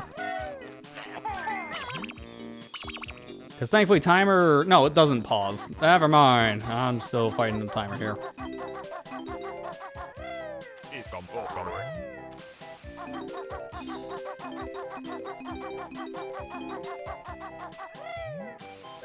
We got enough time now. This is fine. If I fall, I don't have enough time, but I have more than enough if I just do this first try like that.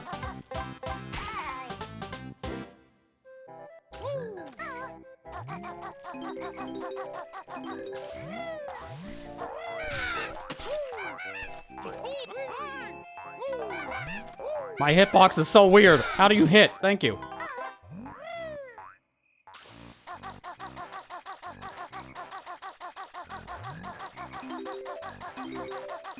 This feels like cheating.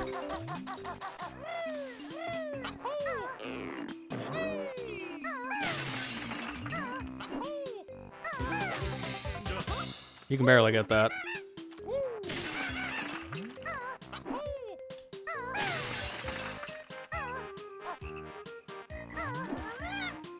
Oh, wait a minute, how?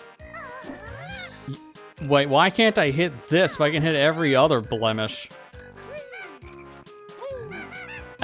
Really? This is something I can't get as washing? That is so weird.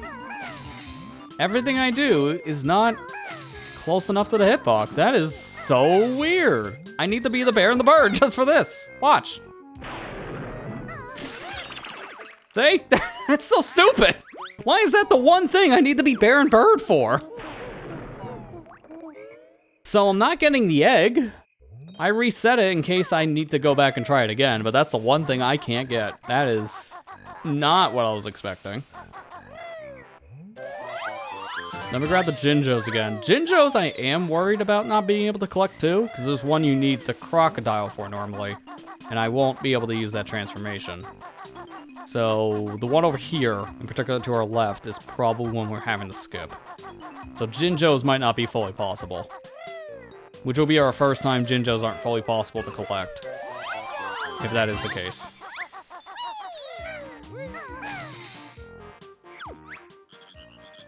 An ugly, hairy what do you think I am, a bear? I'm a washing machine. Where do I store my hair?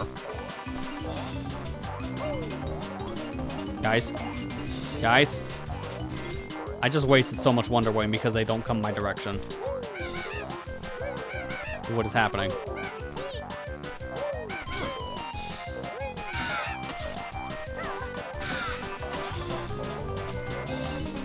What is happening?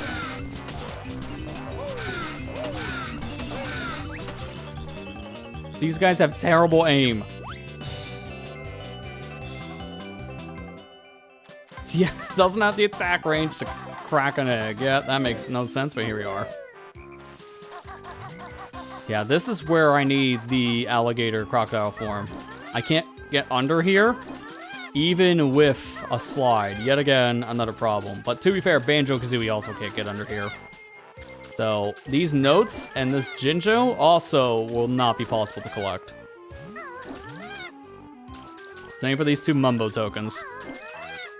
Bubble Goop is our first world where we're running into a pretty big roadblock on collectibles.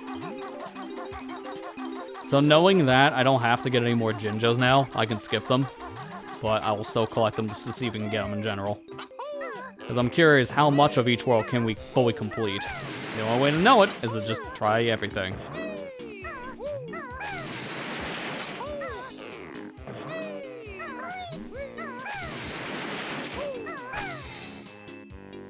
Yeah, 100% is impossible. There is no way to get everything with this form.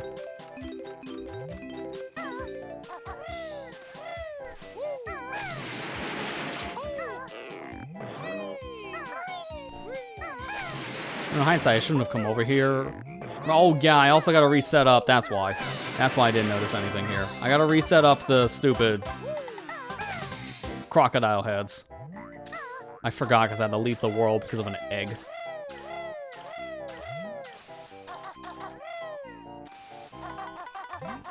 Let me go do that real quick.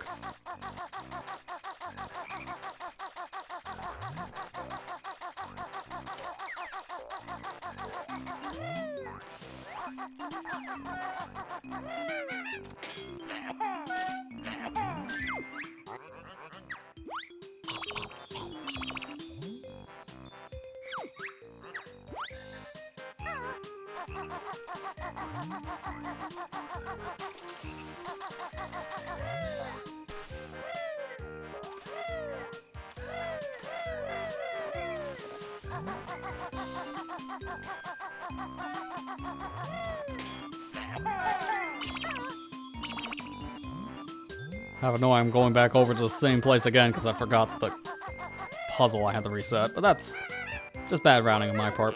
My bad.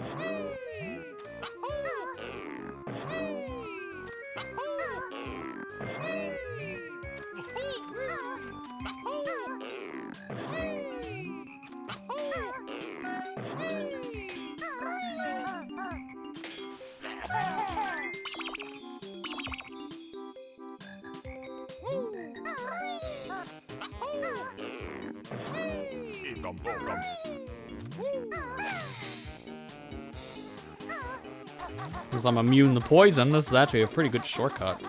I don't normally go over here to the crocodile side right now, but I'm going to because there's no way I can use the transformation. So I'll get the stuff done over here now.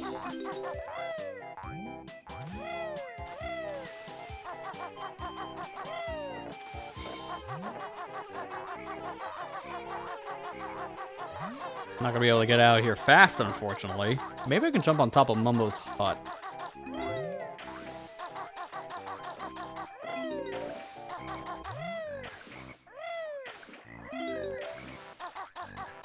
I'm too low to grab the notes. I have to jump for every single note in this section, which is kind of stupid.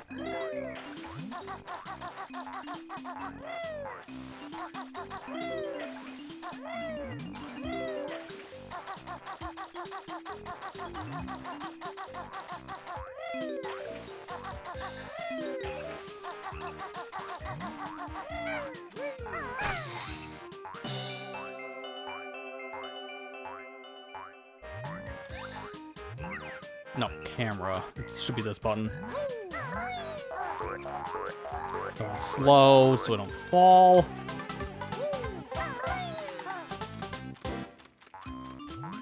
Alright, we're good. Rather play that one slow and steady.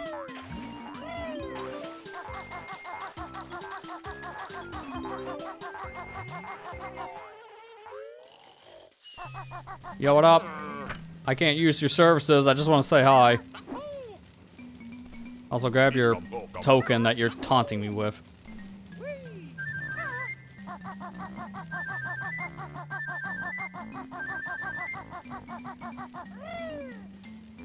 Are you serious? My hitbox. I swear, that better not be too small. Okay, I was gonna be confused on that one. There's no way I can miss that. Let me see if I can leave here by just doing some clever platforming. Yeah, there you go. I'm not supposed to be up here, but here I am. And here I'm back. Okay, try that again. I'm not gonna do Talon Trot this time.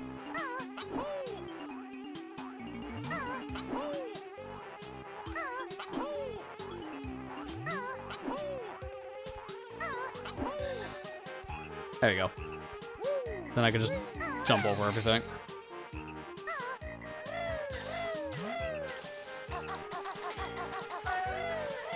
Pragmata got a new trailer today, releasing 1 week earlier than when it was scheduled in April. I guess they're done a little bit earlier than they anticipated, so that's why they're moving the date up, which is nice to see. A week doesn't make too much of a difference for them on development time, so probably for the better.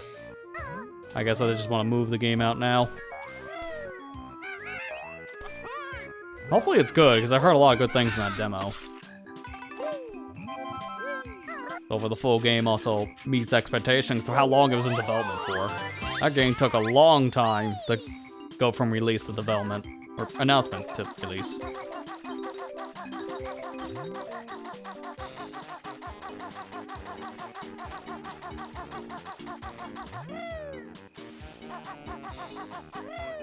There's some notes in here I can't get, so that's gonna be missed.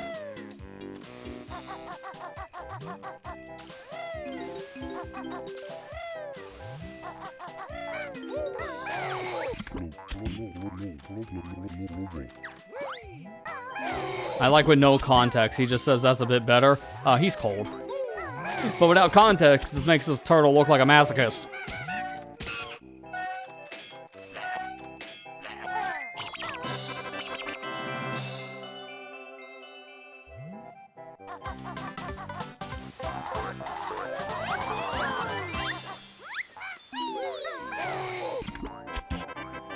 we go. All right, so now, last area of the world we can explore.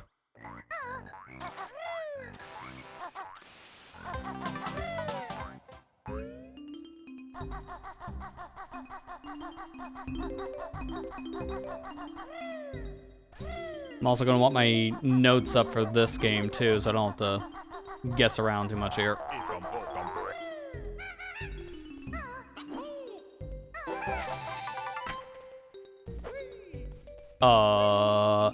Are you kidding me? Another thing? I can't, he doesn't talk to washing machines. He's washing machine biased. Come on, Tip Top.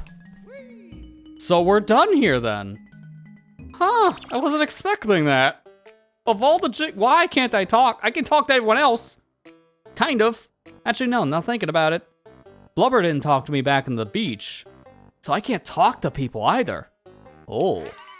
Gotta complicate things. So, 90 of 100 notes. The notes we're missing are all locked behind the transformation. And 6 out of 10 jiggies. Let me get a list of the jiggies here to make sure I know which ones I can't get.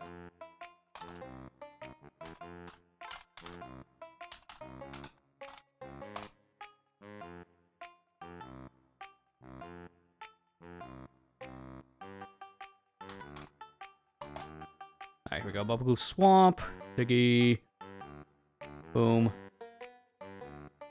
Alright, so... got this one. Break Big Egg. Can't do the Big Egg, so that's one. Giblet Ambush. Got you. High Run Hunt. Beatbuster. Revised Treetop. Got that. Treacherous Trail. Oh, yeah, I got this. I got this one. Okay. Me, Mr. Vile, we can't get because that needs the crocodile transformation. On the Crotus we got Tank Top, got on his feet. Become a Master Maestro we can't get because we can't talk the Tip Top for some reason. And the Jinjo's 5 for all 5 Jinjos. These are the 4 we can't get. Wow, that's not good. Just talk to me, sir. Just a little. Look. I can cheat. There, now you're talking to me. Well, I'm not doing this one. You have to be Baron Bird for this to even go through. I just want to know, can I interact with this if I'm allowed to talk?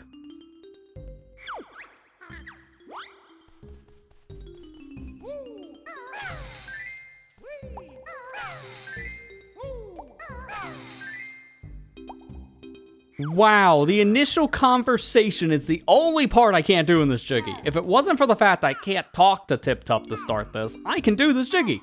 That is so annoying. Well, we're not doing it anymore because of that, because that's cheating. That's just annoying that's how we're locked out. Of all ways. That feels anticlimactic. So far we have a total of how many Jiggies here? 35. At least we got all the honeycomb pieces, so we're not locked out of the honeycomb stuff.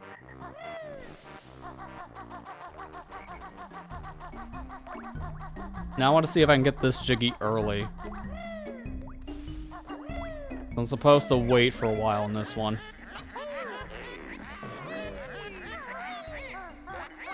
But nothing's stopping me from just jumping on Grunty's arm and getting it now.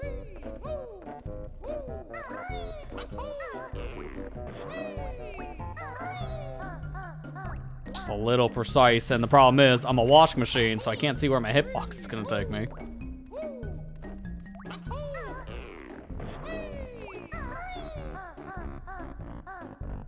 And I can't turn the camera here. I gotta land on her hand, but I can't land, I think, on the top. I think I'm trying to land on her sleeve. No, never mind, I can land on this. And there you go. I just got that a little early. I know I can get that as a washing machine, but that just speeds it up.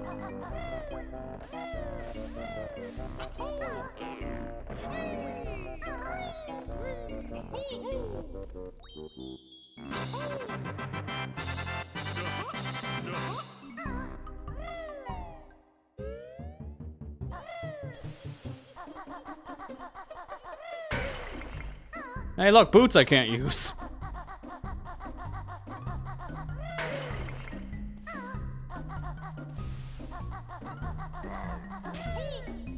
This is how we're supposed to get that Jiggy I just grabbed. Like I said, it's faster, but it's not by much by getting it early from jumping on Grunty's hand. The shock pad is how I'm supposed to get it, by jumping in that pipe.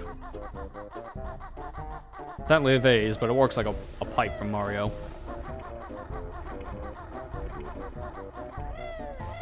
While I'm here...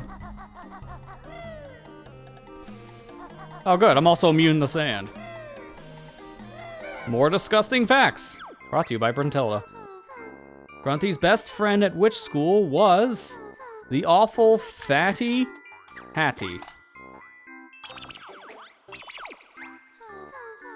When relaxing, she usually reads Big Butts and Guts magazine.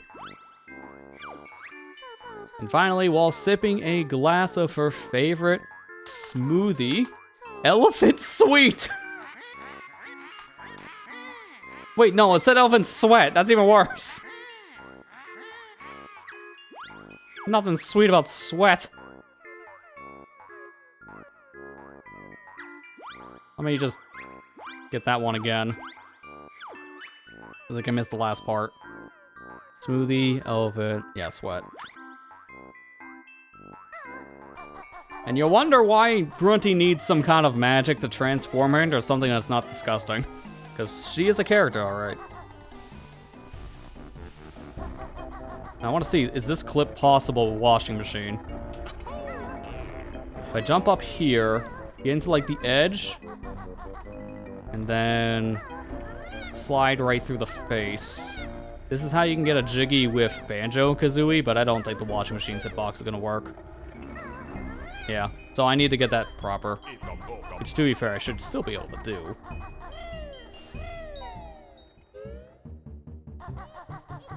How many notes do I have? 390? I can get that now. First, I gotta poop.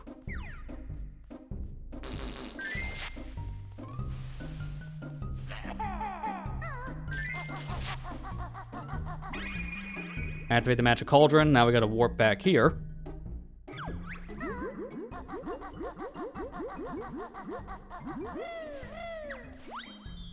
And let's unlock the next world now.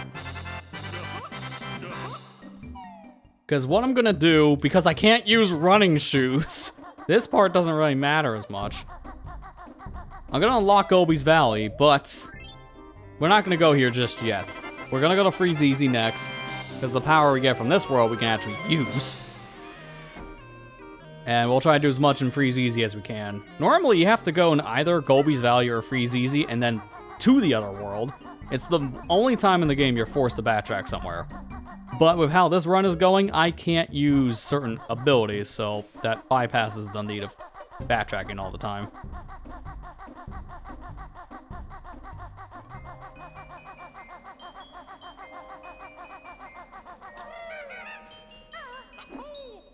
I'm just surprised of how much I'm blazing through this title right now. Like I said before, I played this a lot growing up, so 2 hours and I've already gotten 4 worlds done. It's pretty impressive.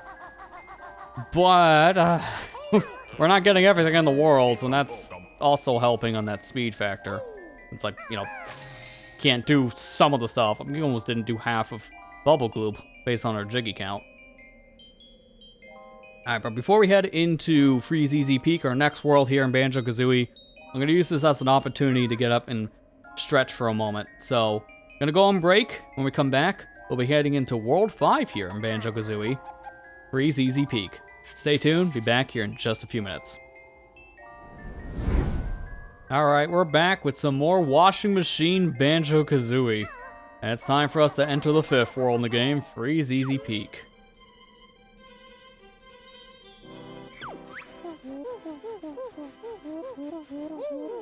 This is our last new move we can actually use that we're being hinted at right now, so let's go grab it. I was gonna say, can I grab the notes, please? That's nothing to do with limitations of the washing machine. It's just my hitbox being weird. Oh, actually, now thinking about it, I don't know if we can do anything with Boggy. Oh, that's gonna be a problem. We'll get into that in a minute. For now, Let's open up my Christmas gift. It's lights. Oh, that's good. The bulb inside of my washing machine actually kind of burnt out the other day, so I'm gonna use one of you twinklies to fix that. That'd be great.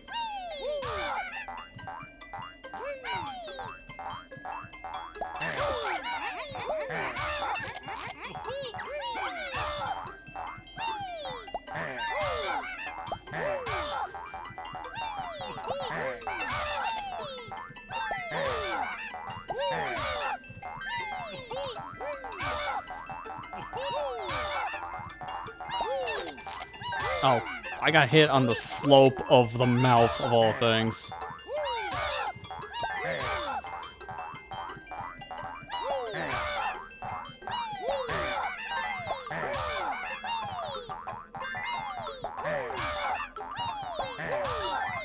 I think I just need one more. Yep, alright, I'm done. I don't need to do anything else here. The rest get eaten for all I care.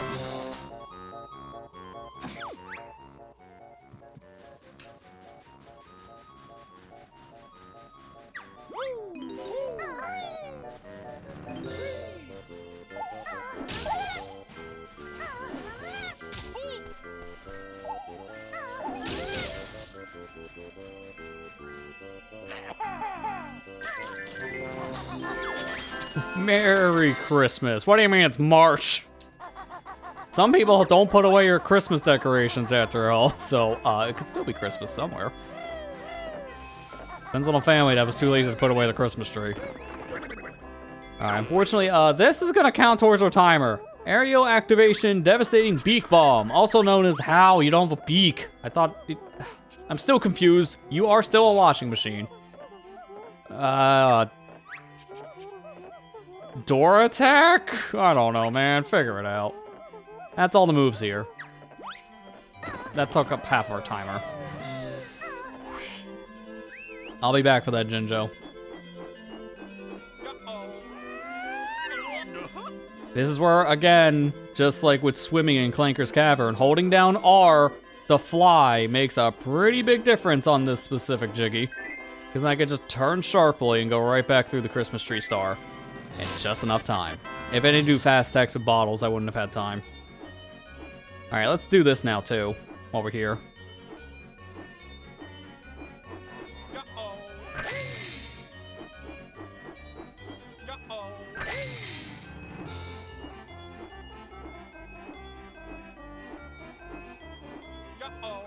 Now, I guess it's thematical. I can ask, favorite Christmas level in a video game? Or at least winter-themed one, because I would say this is more winter-themed, but I always associate it with Christmas because of the Christmas gifts that are here for Boggy's kids.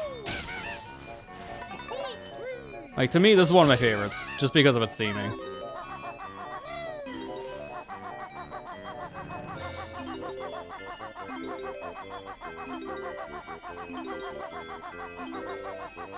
There's supposed to be a Jiggy up here later, so I will be back.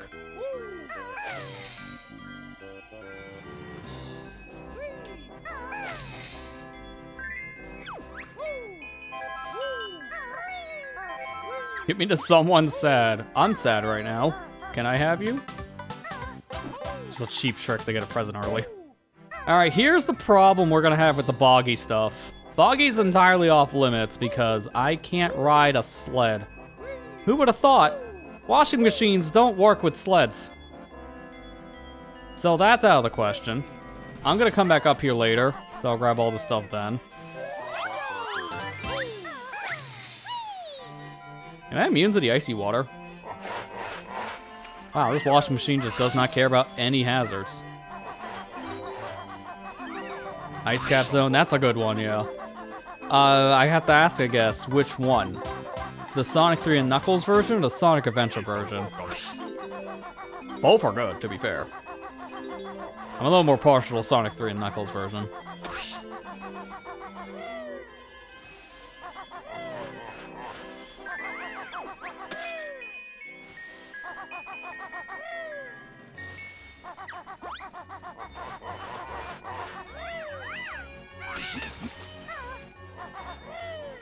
I'm gonna ignore the snowman for the moment. I need to go get my Jiggy from the Christmas tree.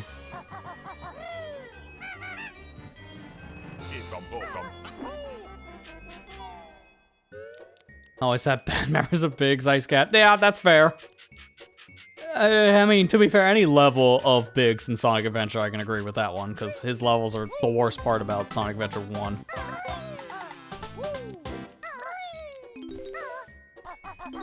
That one time I got all of his emblems in the live stream series is probably gonna be the only time in my life I even bothered doing that, because it was just so unfun. I hated every moment of Biggs levels, trying to get those better fish. Just going for Froggy alone is just a pain, let alone the fish.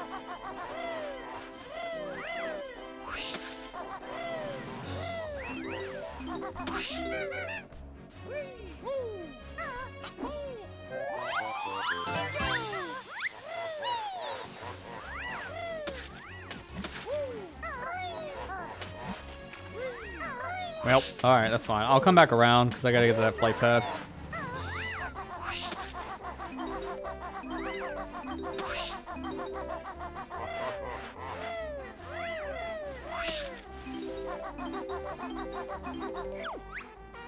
Yikes, a nasty, fierce bear. I think everyone in this world needs their ice checked. I am a washing machine. Yeah, we can't do anything here, unfortunately. This locks us out of a couple things. For one, we can't get the Jiggy. For two, we can't get a Jinjo. And number three is the unimportant collectible of Stop and Swap. This has the ice key inside of Wubba's hut. And there is technically, I think, a way to glitch past Wubba here, but that doesn't work because even going past the hitbox of the creature, the loading zone isn't active until you grab the Jiggy. So I can't get into Wuzza's house at all, which is really unfortunate. As I said, that locks away a lot of stuff. We need the Walrus transformation for that. Even TRG done much to say about Big's levels, to be fair. Well, yeah, because it's just the joke about how Big was just like this goofy character in their playthrough the entire time. That was the most I had to say about Big, was just the character given to him.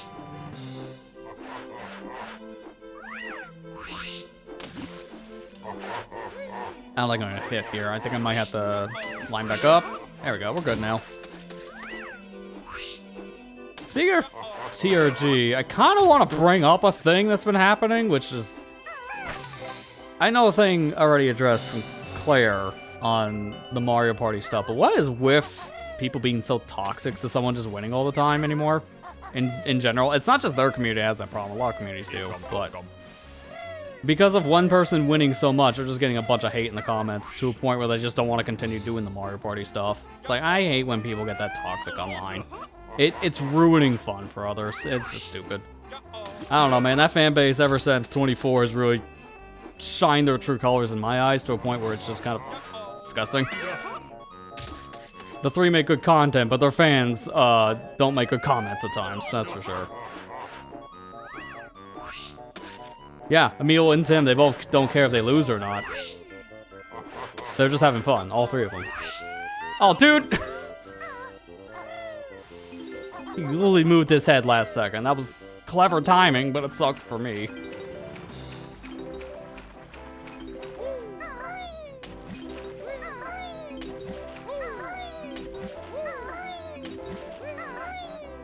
Yeah, I mean, I'm in the same boat, to be fair, too. I don't really read comments too much on pretty much everybody's videos. It doesn't matter who it is in question, because fans are usually the thing that turn you off from wanting to watch a series of stuff, because then you just see a bunch of nonsense.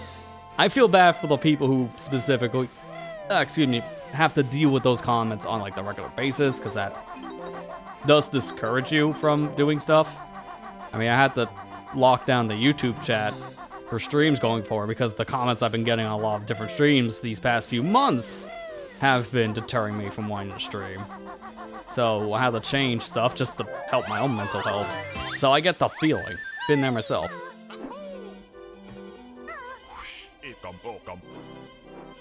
Yeah, I agree too. I've been really enjoying watching the Mario Party trilogy of videos because I am feeling nostalgic just like them when they're going through the series. I'm feeling the same way as a viewer because my channel started literally the same day theirs did. It was day and date. So for me, it's pretty nostalgic going back through these videos thinking, oh yeah, I remember when I was watching these, I was still in high school. It's a pretty big difference compared to where I'm at now, 15 years later.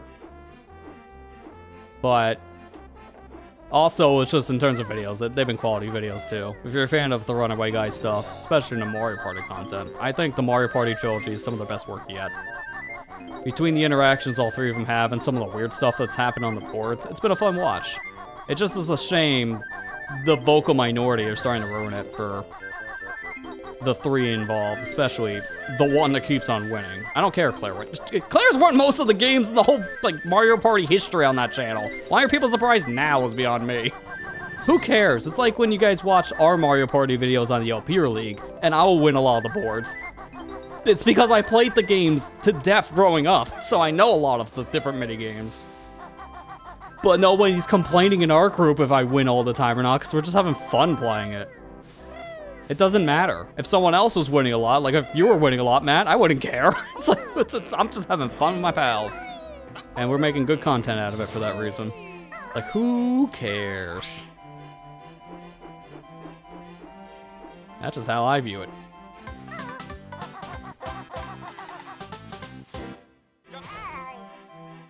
Oh god. I might be able to salvage this, because I'm going to be swimming after this. Yeah, let's go! The swimming saved me. Because that would have killed me otherwise.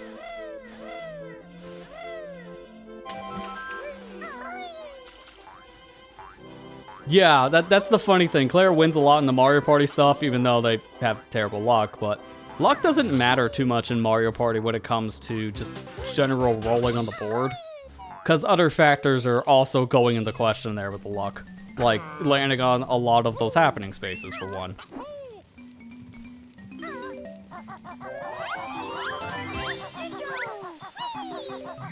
Alright, cool. We got all the notes here, so we just can't get that last Jinjo.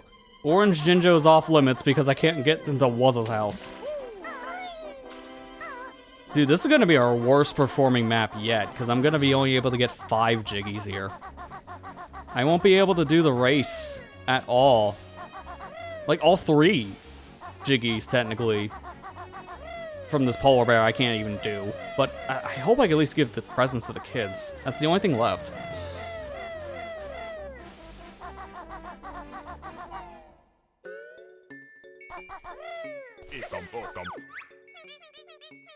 Where's our presents? Daggy Boggy said he's fetching them, and yeah, he's not coming back. Oh, great. Guess what again? The dreadful hands problem. Without hands, I can't give these gifts to the kid. So, we're done. I can't do anything else in this set area. Wow, man. Limbs are my #1 enemy today. So our totals here only give us 4 out of 10 Jiggies. I can't get one of the honeycombs because it's in Wuzza's house. So honeycomb, Jinjo, Ice Key, which also locks a Jiggy because that's my last Jiggy I needed, and Wuzza has a Jiggy. It's like 5 things because I can't get in the Wuzza's house. That's ridiculous. Not to mention, Wuzza has 1 Jiggy, then there are 3 related to Boggy, then his kids. What's the last one I'm not thinking of? Let me just pull up a list really quick, because there's one I'm blanking on in my head. Let me see. Freeze Easy. Pull up a list of the Jiggies. Because I'm missing Jinjo. I got Snowman's Pipe. Found some Boggy. That's one we can't get. Buttons was one we got. Hat Bashing we got. And Light Up Tree. Those are 4. So the one we can't do is Bouncing on Boggy. That's #1. Sled Race Part 1 and Part 2 we can't do. Sled Race 1, we need the Walrus form. Sled Race 2, we need the Speed Shoes, and we can't use those either. The 3 presents we can't do. We don't have hands. Jinjos. And I can't get Walrus Welcome. Wow. This world is pretty bad for the washing machine. 6 Jiggies and a honeycomb piece. Man. Now the question also is, can I get this Jiggy out here, though? Because I need the speed shoes, and guess what I don't have? There's a glitch that allows you to stop the timer for a little bit. I don't know how to do that, though, because that's the only way I can get over here to get to the flight pad. I'm curious.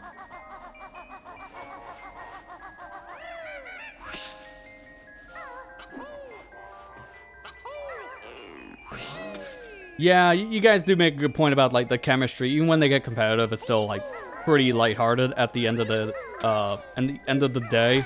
I will say, like, Chucker Conroy kind of gets a little too into it sometimes with some of the stuff he says, but other than that, it's still lighthearted, and they all know that at the end of the day between each other.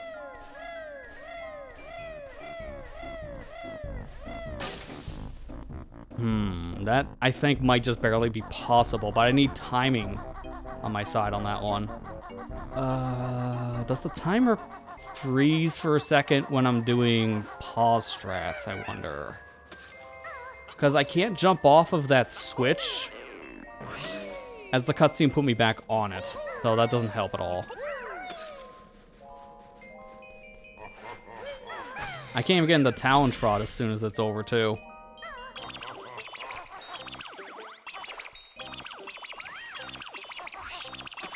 No, the timer's still advancing, even when I'm pausing.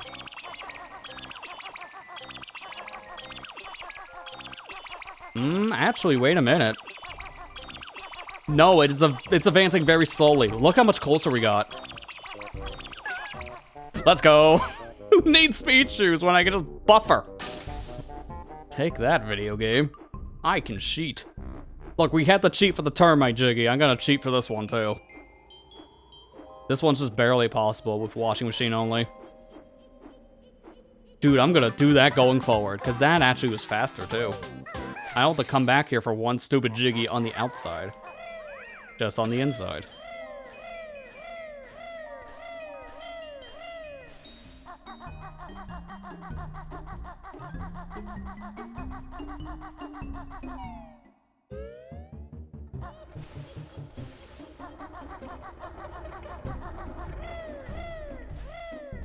Alright, Gobi's Valley is up next.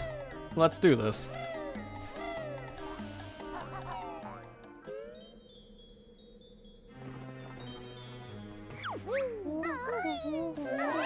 This doesn't have a transformation, thankfully, so we're not going to be locked out of anything on transformations.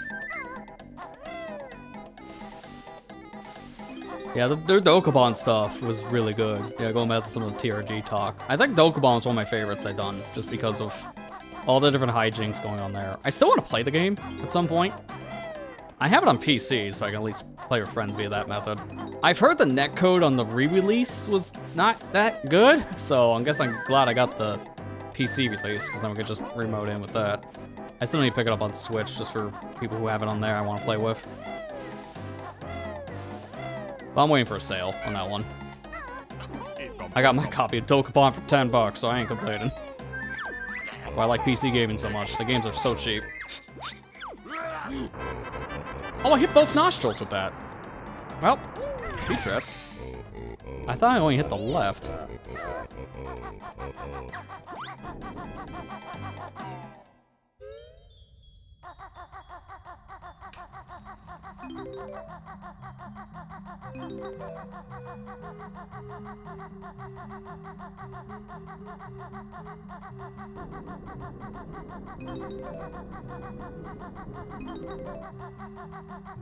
I'll take this, thank you.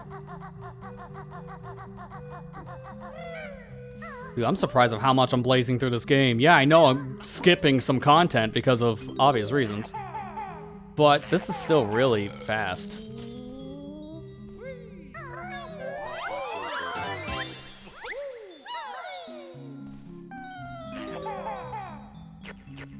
Where did like 2 of my eggs go? I think they were just deloaded. Yeah, it's the same thing. Okay. Sprite limit, maybe? I don't know why that's happening.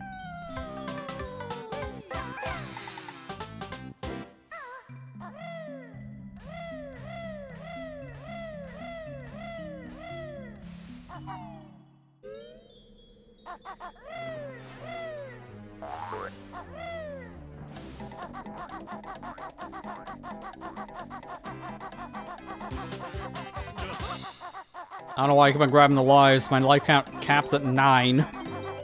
So they're not really helpful after a certain point.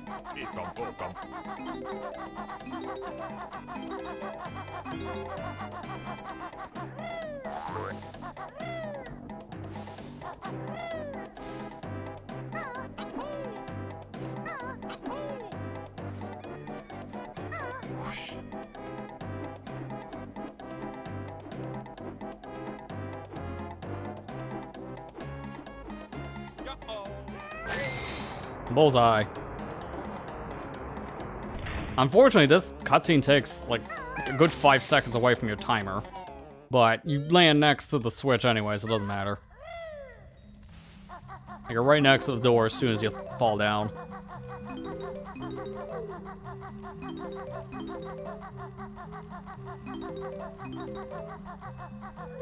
Please tell me I can talk to this guy. Oh, thank you. Fun fact, that little creature that's next to this specific NPC, I believe that's the same creature that is used in Jinjo Village in Banjo-Tooie. For the Jinjo King. King Jingling, I believe is... Or, no, Jiggy Wiggy? No, Jiggy Wiggy's the one for unlocking worlds. Problem is their names are so similar, that's why I'm blanking.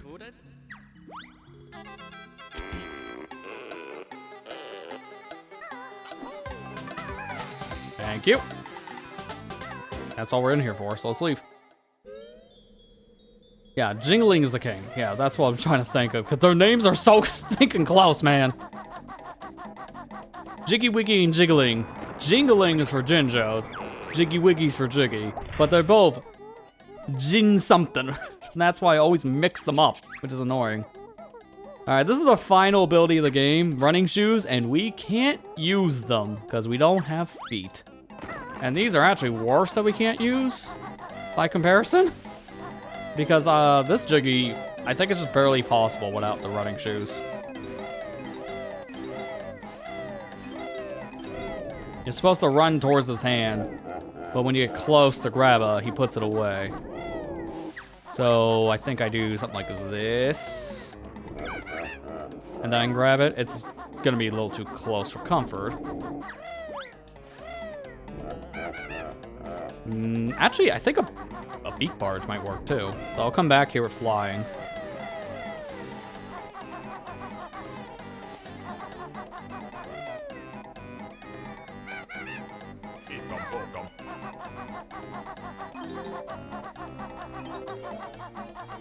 Wait, I didn't know that part. You realize they're called Jinjos because they're Jins. Oh my god. Well, that makes more sense on that idea now because of the heritage thing, but at the same time, yeah, 4-year-old me would have never got that. Or, wait, actually, it was 93 when I was born. This came out in 98.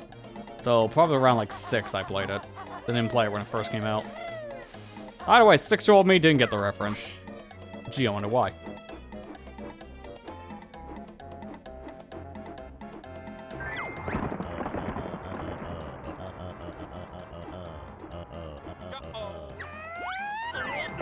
I'm gonna hit the wall, aren't I? Fly. I barely got that. Christ. I need more feathers. I have, like, no feathers.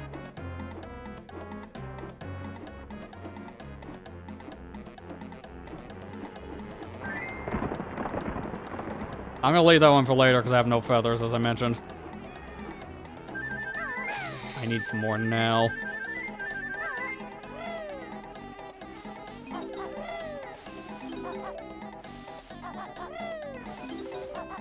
This is where not having the Cheeto codes so I can unlock more feathers is really hurting me. 'Cause I would love more feathers right now, but I can only carry up to 50. The last code, again, I think is for the golden feathers, which that doesn't really help.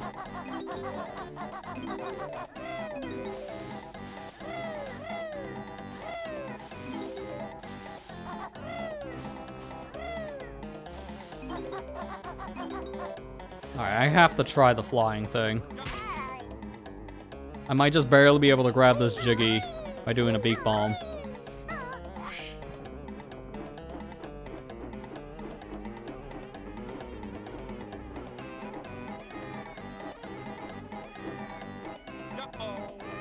Got it! First try.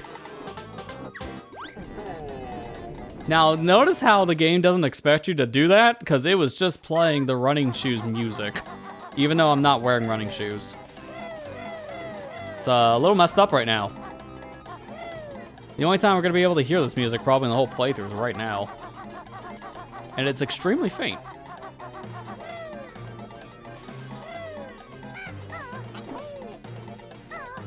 See, this is why I like doing these kind of challenge runs. Because I learn new things about these games I've been playing for so many years. Because I would have never in my life thought about using Beak Balm to grab the running shoe Jiggy. Nice. I bonked into the ring, so that counted. Alright, so this doesn't defeat Grunty. Shocker. But it does spawn a Jiggy.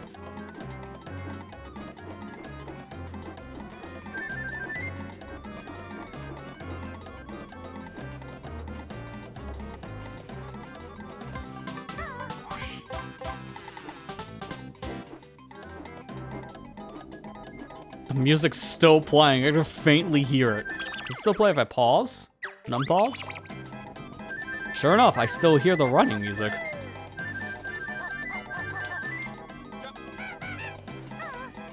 I think it's gonna go away when I go into a loading zone, so this bug should be fixed soon.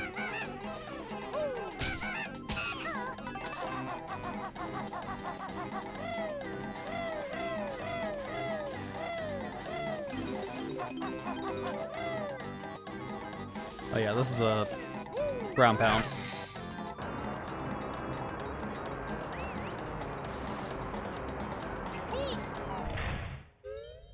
There, it's over. Excuse me? Huh? I have to jump. My hitbox is too small otherwise.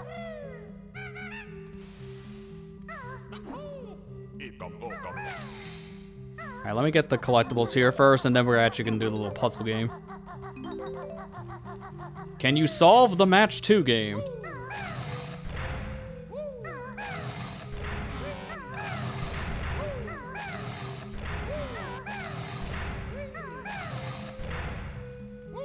Thankfully, to give you more than enough time, it's not much of a threat.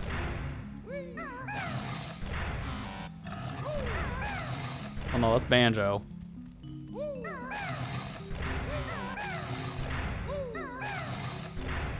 Well, guess what I just found? Honeycomb. There's Kazooie, which I know where to look for that.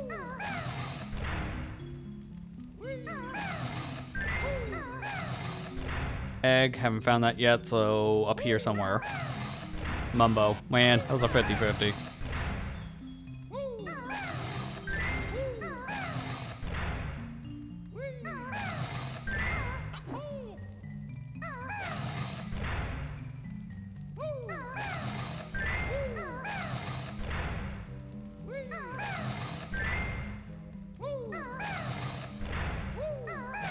There you go.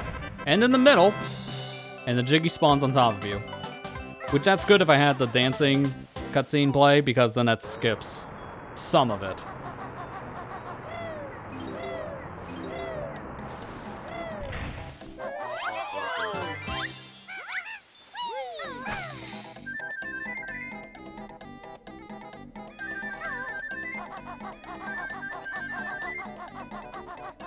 Don't need the carpet when I'm a washing machine. Like, there's some interesting benefits that the washing machine has that you don't get, it's just bare mirror. But then there's a lot of limitations that really don't make up for that. Ah, Gobi. I'll be abusing you here in a minute. This guy has a really rough life in this franchise. It's worse in this game than in Banjo-Tooie, because you don't see him as much in Banjo-Tooie, but both times you see him there, it's not great. One, he's in prison, and then the other time you see him, he's getting abused by you again. Because of course he is. It's a running joke in this franchise. I don't think I can do this without running shoes. this maze I might have to cheese with either the pausing trick, as we did earlier, or I might have to use the flight pad and fly up here. That's why I'm gonna get the collectibles now so they're not an issue. I'm gonna see if I can run this normally before I do anything else. I make sure there's nothing down there. Okay, we're good.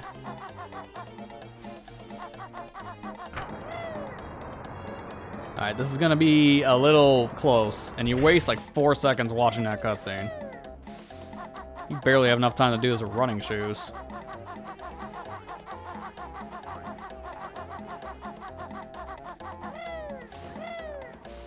Yeah, nowhere near enough time. And I don't even think the pause trick would make much of a difference. So I can get up here probably with like 5 seconds to spare at most.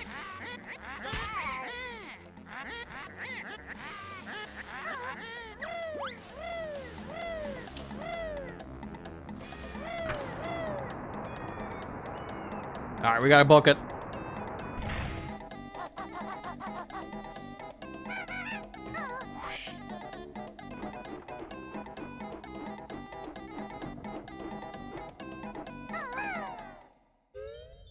That was no problem.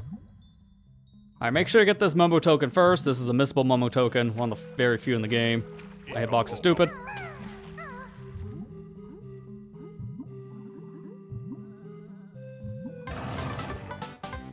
And that will drain the water. Which isn't really needed for us anymore, because washing machine just made the sand trivial. That's how you're supposed to get the blue Jinjo down here in water.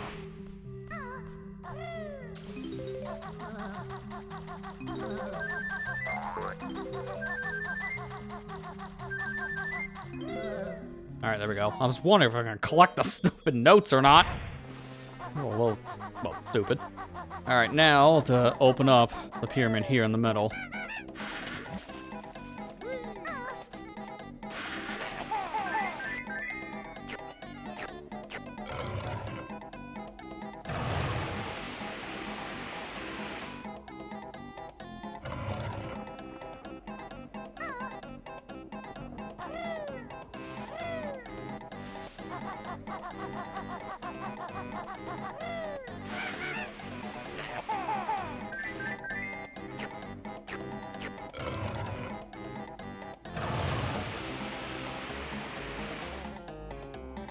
I'm gonna go back for that honeycomb. Now thinking about it, I should have done that before draining the water into this now made pond.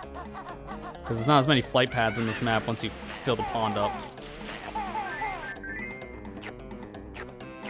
In fact, really the only one I can use now is back on the Sphinx. So I'll get that in a minute. I'm gonna go through the pyramid first.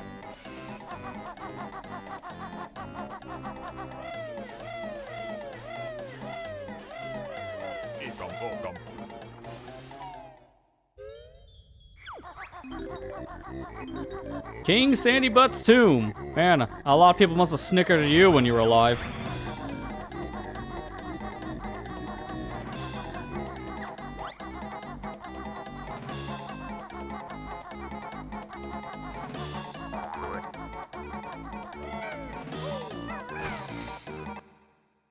There we go. I could normally clip into the area where that Jiggy is, but nope, can't do that with the washing machine.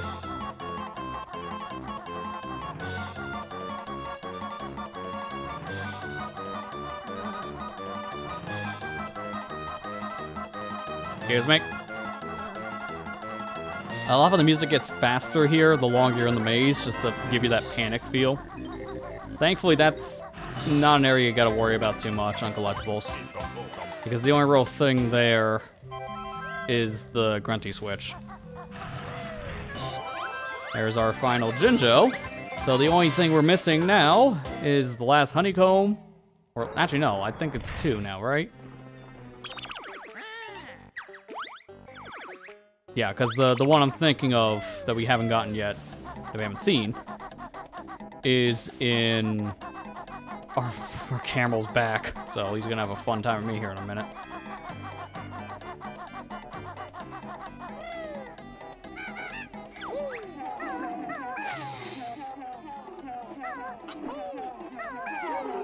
Okay, I was wondering if that was not gonna work for a second. Take that, Gobi. Alright, extend your bark.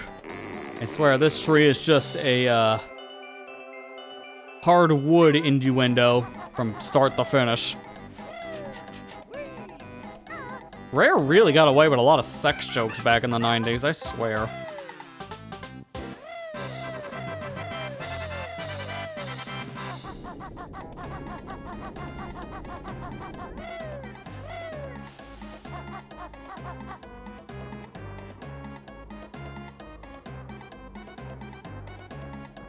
No, it's okay, take your time. It's not like I have anywhere to be. Other worlds to see.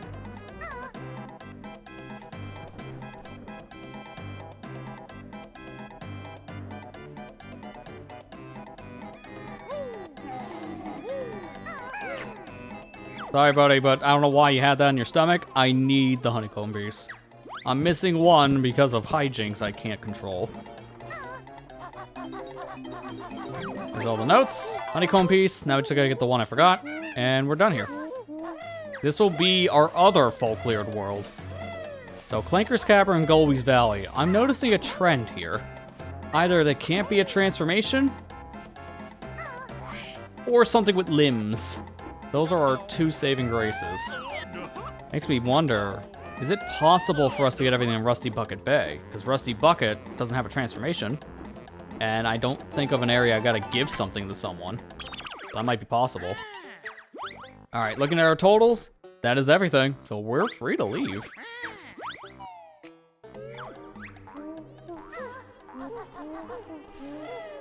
There we go. Best note score. Good to know.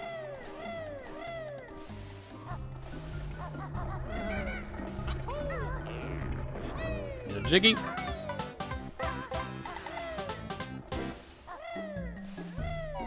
It's so annoying that I know the one Jiggy I'm missing so far in this hub world, and it's because I can't hit the switch in World 1, because it's out of reach.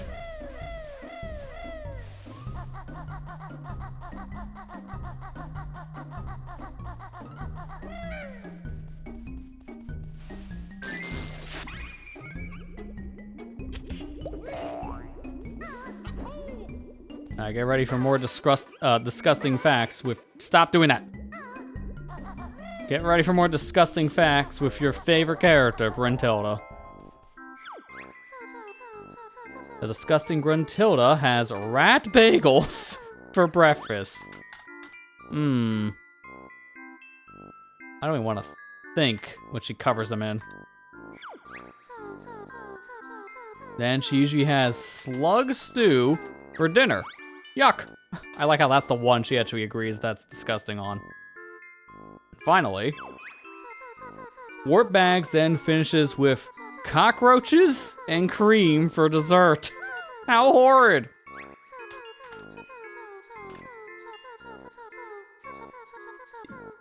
Ugh.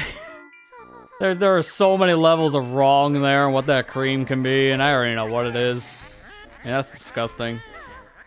The juices from a cockroach is one of the most disgusting things. And she eats that stuff. There are more things wrong with Grunting than just her looks, I'm just saying.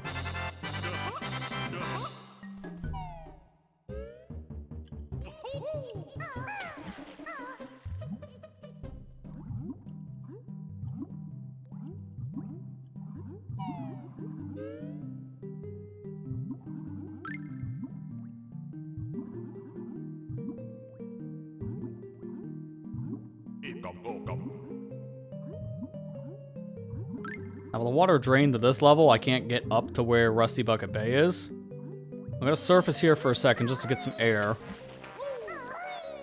But we'll be back here later. I wonder if I can do this all in one sitting at this rate. I'm surprised of how fast this is going. I still have 3 worlds left, and Click Clock Wood's the biggest one in the game. Not to mention the ending alone takes like at least 40 minutes. So I'm not 100% sure if I'm doing it all in one setting, but it's gonna be close.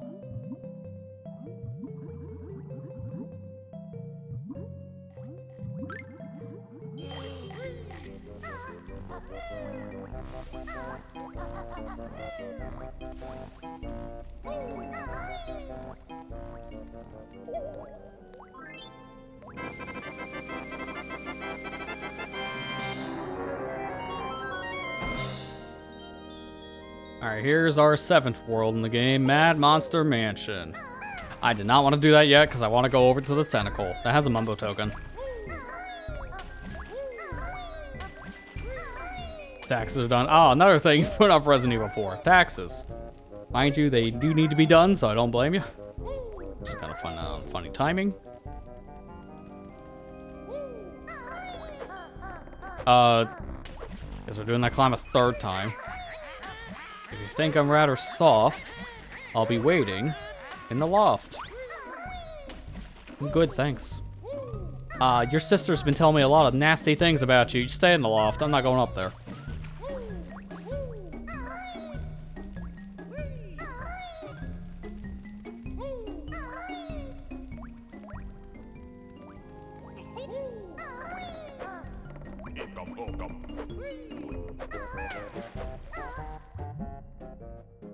You can't use tax as any excuse anymore. Yeah, it's fair. That's one less thing on the excuse table. Gotta face the fears eventually.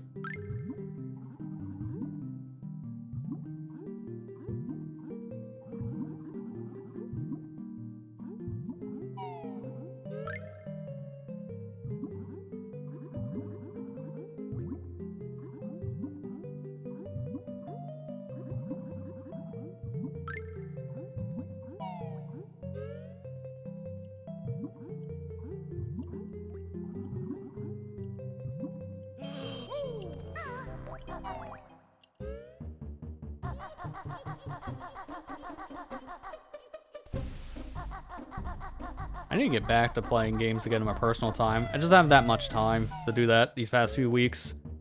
So my gaming time has just been spent with Ball Pit. I mean, it's fun, but it's a thing I can pick up and put down in like 10 minutes. That's why I keep on going back to Ball Pit only. Alright, because I can't do anything with this little hole, I'm gonna get the Brentilda thing now, because I'm not coming back here. Because again, just like with the crocodile form, the pumpkin's needed for that. Revolting Gruntilda's bedroom has rotting fish hanging from the ceiling. That won't fly in any rental home, that's for sure.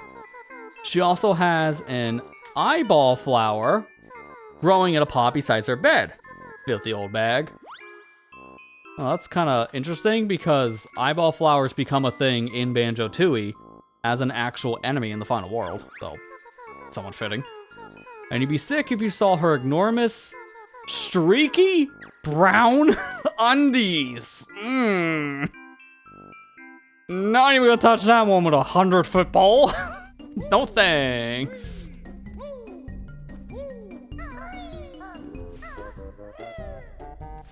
Do your stinky laundry.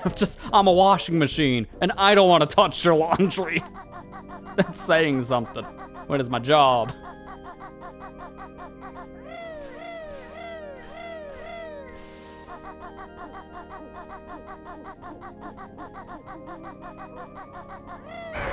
I need to break that down.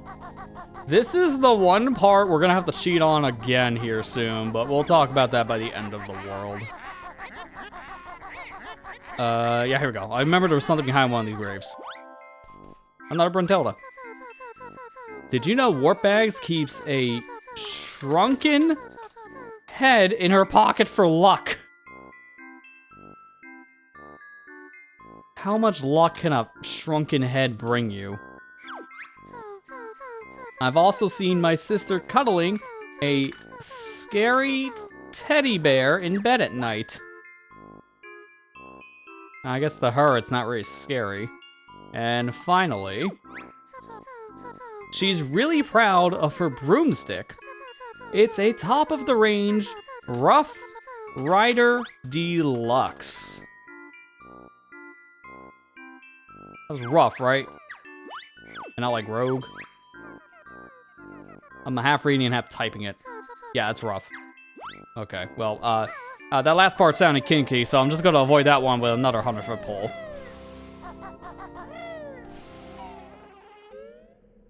So these are facts I never needed to know. Yeah, unfortunately, I need to know these just because of the quiz.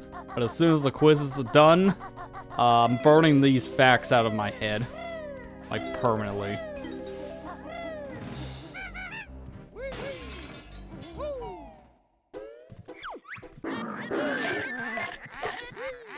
Two guests are rather dumb. There's only one. Let's make sure they're unwelcomed. I think this is literally just for feathers, because this is pointless otherwise.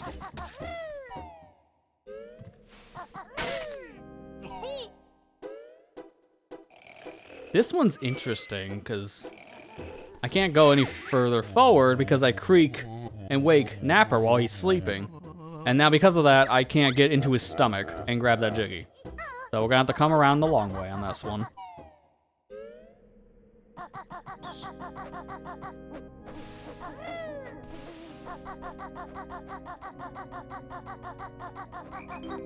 Now this is gonna be another world we can't do too much in after a certain point because of a transformation.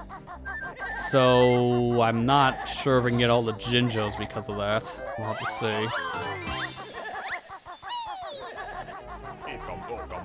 I'm gonna have so many of these Mumbo tokens though, it's actually ridiculous.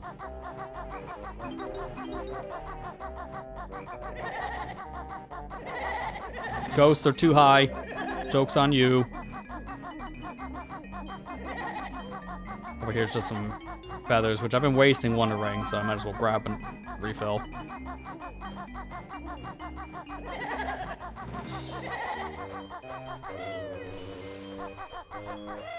Oh, I just thought of another problem here. Can we even get to the church? Because that needs speed shoes, and even with the pausing trick, I think it's too far away. We might be locked out of an entire area. That's not gonna be good if we are. Because that's a couple Jiggies, not just one. There's a Jinjo in there, I think there's a honeycomb piece. The Grunty switch is in there. It's not gonna be great if we get locked out of the church.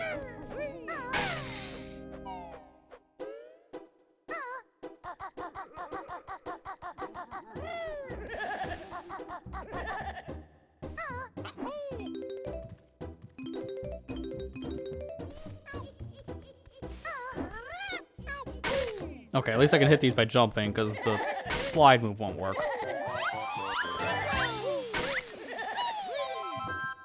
And that one's X off, that's kind of random. Maybe there's a reason for it. A reason that we're not going to be looking into anytime soon.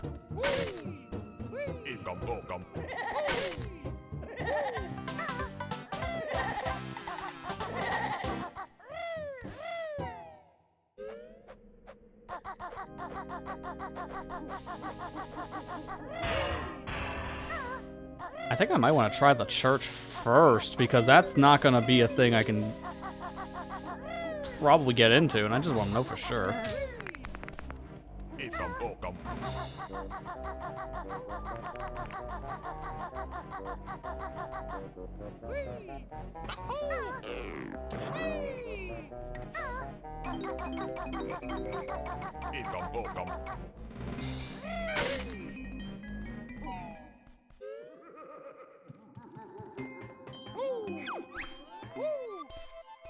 Oh, why? Why is this a thing I can't do? I need to be the Baron Bird for this. And again, just barely not possible, because the Baron Bird slides on this little cup, but not the washing machine. So I'm locked out of that Jiggy. Well, one less reason to spell my name, so no spelling Banjo-Kazooie for me.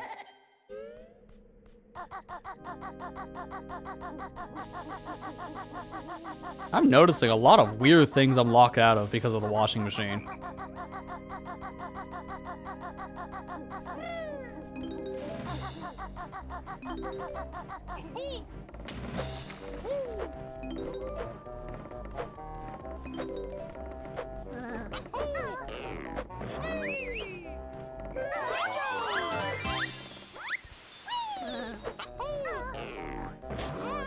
You really serious right now? Get out of here, Boney.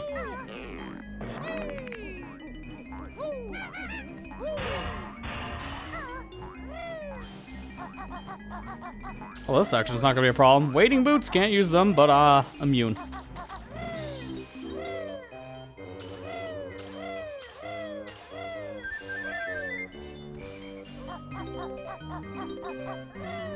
Yeah, it is already a miracle. Yeah, that's fair. The fact that I'm able to do as much as I am as a walking, talking washing machine is just naturally impressive. Because this is normally just supposed to be a cutscene gag at most.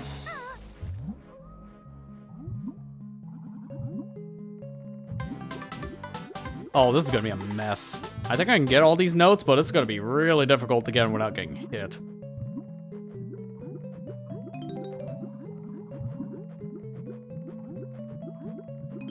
There we go.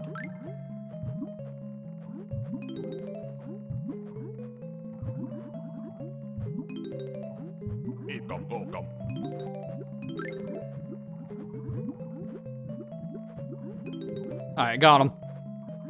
All the notes. I'm gonna do a double check to make sure, because I can't see around this corner because of the camera. No, that is it. Okay, good. These whips are kind of in terrible spots for the washing machine's big hitbox. But also, my hitbox is deceptive. I gotta remember that. It's not exactly one-to-one my actual size.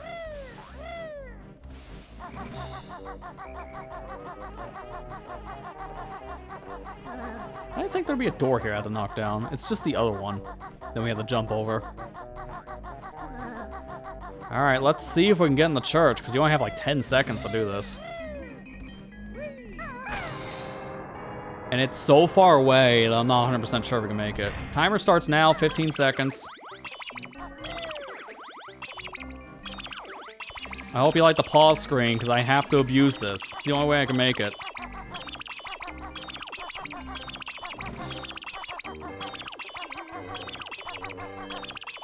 Oh, dear God, we can do it. We can make it. I can't believe this is gonna work. I can't believe it, dude. Ha! Who needs shoes, man? I can just pause buffer everything. Well, we're gonna do this now then. This would have been really bad if we got locked out of the church. It's funny, I did watch a video to see what things were possible and what things were not with the washing machine. This was something that, in the video I watched, they determined was not possible to do at all. They haven't heard of the pausing trick. Let's go. I've seen a speedrun or two of Banjo-Kazooie in my life, so I know some weird strats and some weird glitches.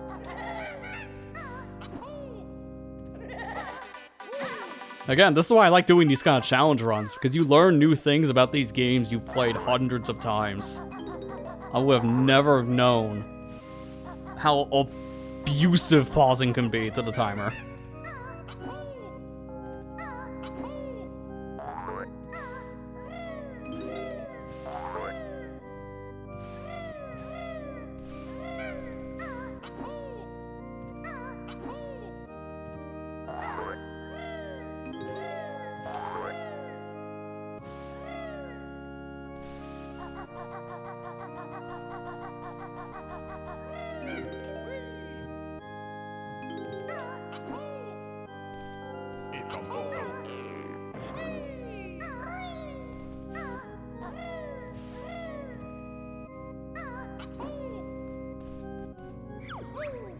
Alright, let's get this started. Moats and... Gee, I wonder what that's a play of words on. This is a whole area I'm not supposed to be able to do without the speed shoes. So I'm glad we're able to actually do it.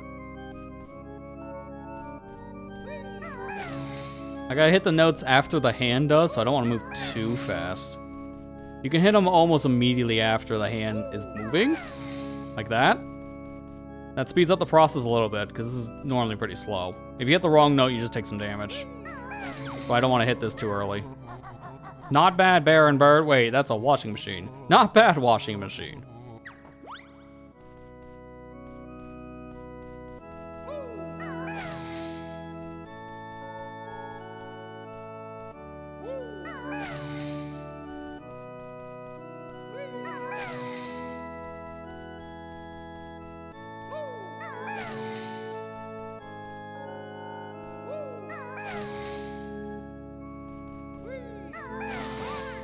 That didn't hit. Okay.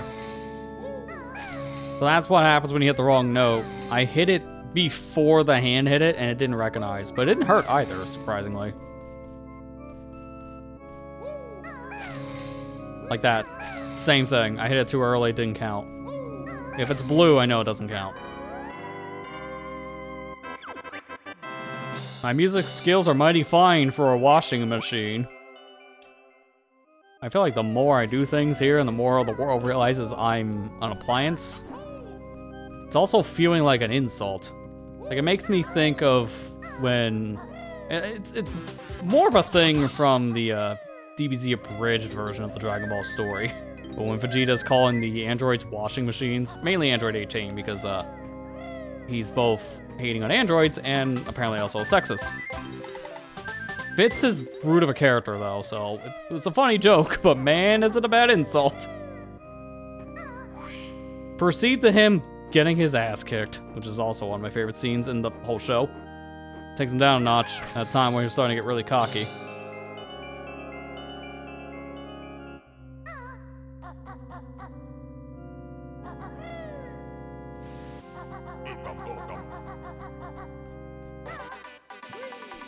I ain't taking a risk with you. Alright, because we couldn't get a honeycomb before, that's gonna make a new honeycomb now. So now we have max health. I knew we were gonna get max health with the 6 extra in the game. But I'm surprised we were able to get it now.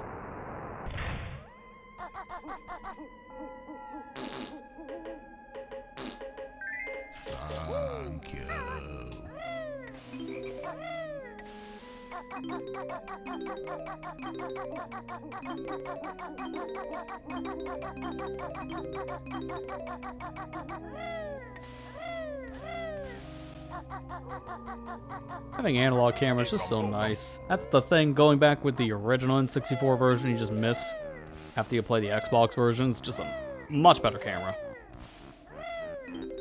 Something tells me when Banjo-Tooie gets its recomp treatment, that's also going to have analog camera, because it's going to have a lot of the same quality of life probably the Xbox port had in general.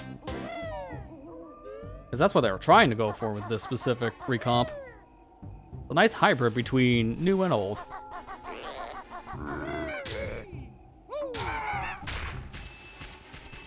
It does feel weird playing this game at a higher frame rate than 30. Not in the same way I felt weird with like the N64 Zeldas, because Ocarina and Majora just really feel weird anything past 20. But this just looks natural in a lot of ways. Now thinking about it, I don't think any Banjo game is 60 frames. All the console ones between the two N64 and Nuts and Bolts are all 30 if I remember correctly. And I think the Game Boy Advance stuff is also 30. So no game is 60 in this franchise.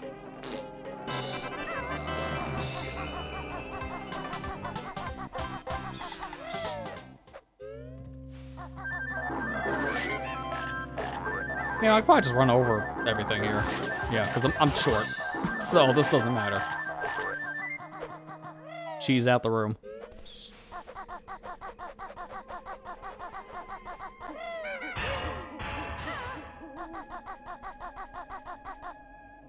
Can I actually go in here, or is that just an optical illusion? Optical illusion, okay.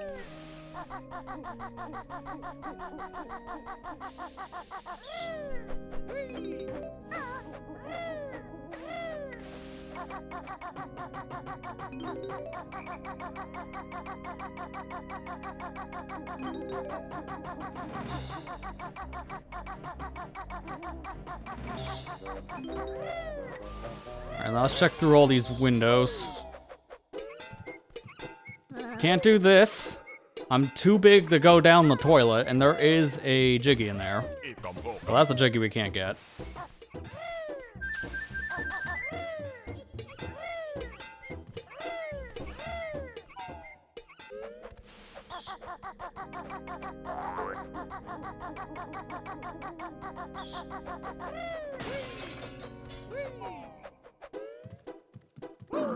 There's stuff in here I don't know if I can get either, because my hitbox is a little different as washing machine, but I don't think that's gonna matter.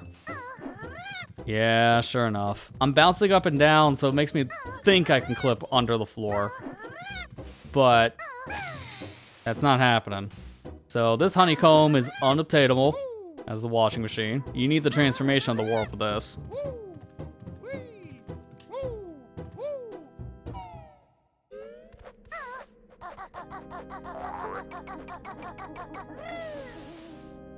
Well, I didn't mean to fall down, but alright.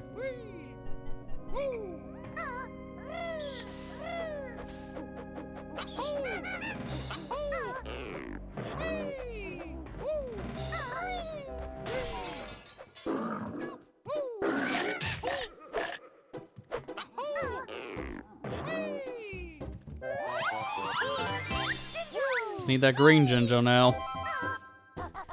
And we can get it. So all the Jinjos are going to be a possibility in this world. That's surprising. I wasn't sure at first we'd get all the Jinjos because of the church, but we got lucky enough with the church stuff. Oh, come on. Why does that hit me from underneath? That is just a cruel thing.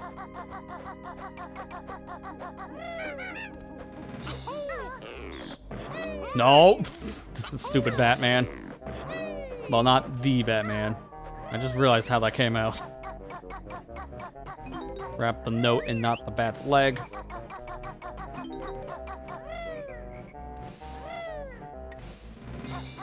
Because I fell before. Gonna grab the note now. Okay, of course we fall again.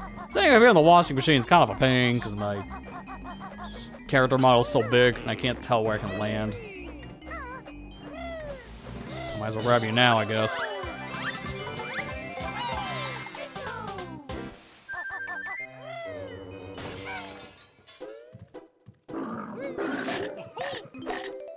Oh, good. I'm still too small. These guys can't hit.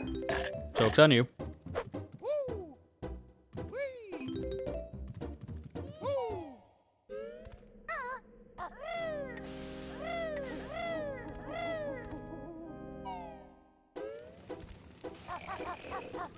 Oh, hang on.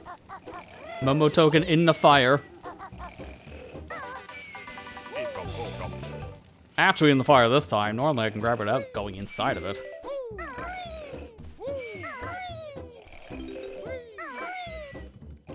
Excuse me, just gonna grab a Jiggy. That picture of Mumbo. I didn't realize he's so derpy. They took the picture while he was sleeping. Well, that's him waking up and being startled. Love it. I don't think I ever realized that detail before. Even the Xbox version, like, it cleans up a lot of the assets in the game, but this is still, like, super clean by comparison. Like, this go up to, like, 4K. Well, Xbox, I think it's just 1080p.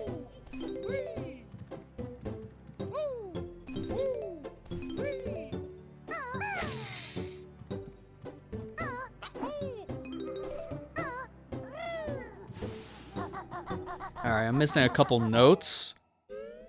And some of them I don't even think I can get. Yeah, because this is another section where I can't go inside of. I can't get the notes there. That is 4 notes, I believe, right? Should be. What other notes am I missing then? Because I think I can get them all. I think there might be some near Mumbo. That's it? I didn't do Mumbo stuff yet. I let this last for a reason.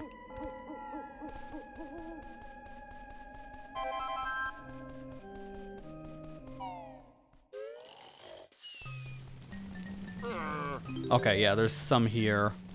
I think it's 5 notes then in that well. Hang on. I think I need to do a stat check now before I go any further.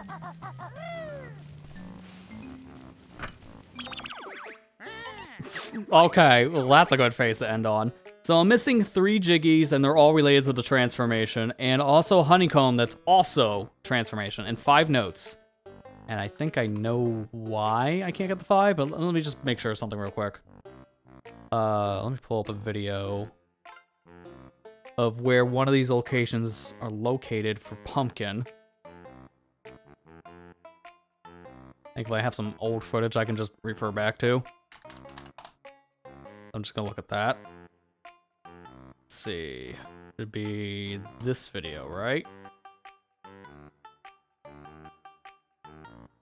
Yeah, given how we're not supposed to be able to get at least some of the stuff we've gotten because of obvious reasons, we did better than I was expecting here. I thought I was going to miss a lot more because of the church, but we got more than I expected. We shouldn't have both honeycombs, but having one of them is actually really good.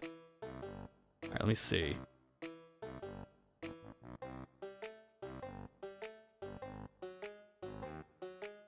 I was right. The last 5 notes we're missing are in a pumpkin section, so we can't get those. So we did everything in the world that we can do without the transformation. Unfortunately, though, technically, washing only, the run ends now. Because we do need the pumpkin transformation to beat the rest of the game. So, can you beat Banjo-Kazooie with just the washing machine? The answer is no. You can't. So we're gonna have to cheat again. This is a max % washing machine run where we have to have some caveats. I'm sorry. But unfortunately, this is where the run would end without pumpkin. So we can see more of the game. We're going to use the pumpkin just to unlock the next world. Rusty Bucket Bay is completely locked out, and without going to Rusty, you can't go to Click Clock, which means you can't get to Furnace Fun, which means you can't do the final boss. This is the final stop in your run. So if you were done at this point, these are your totals for getting washing machine only up to this point in your adventure. 685 notes, 59 jiggies, and 18 of the honeycomb pieces. This is where the run would technically end. So now we're gonna go into bonus at this stage, using the pumpkin. We have no choice. Avert your eyes, for we are sinning. Yeah, that's right. We're gonna cheat. Pumpkin is only gonna be used for its one job, and then it's going back into the fryer. We're gonna make some pumpkin soup. For those wondering, I can't grab them, obviously. What was the command? Here we go. This is some of the stuff we're missing in here. So these are our final 5 notes, and there's a jiggy up top that we can't get by falling into this area. So those are the collectibles we're missing with pumpkin. And we also can't get a Cheeto cheat without it. So we have to make some caveats here to continue to run. Otherwise, yeah, this would be the one and only washing machine stream. So unfortunate, but 'tis the way how things go. Because right here is the reason why you need pumpkin. Literally this one door. It is too small for anything but the pumpkin to fit inside of. No matter how much you try, the washing machine will not fit. So that's right. We're gonna cheat. Even Termite can't go in there. Crocodile can't. Walrus can't. Bee can't. It's literally just a pumpkin. Really dumb. And then once you're here, Mumbo can then transform you back into the Baron Bird. Hang on a second, he kind of mid-transformed on me. What's going on there? Mumbo proud of washing machine? Excuse me, what is that? Yeah, washing machine only featuring pumpkin is kind of what this series will have to become.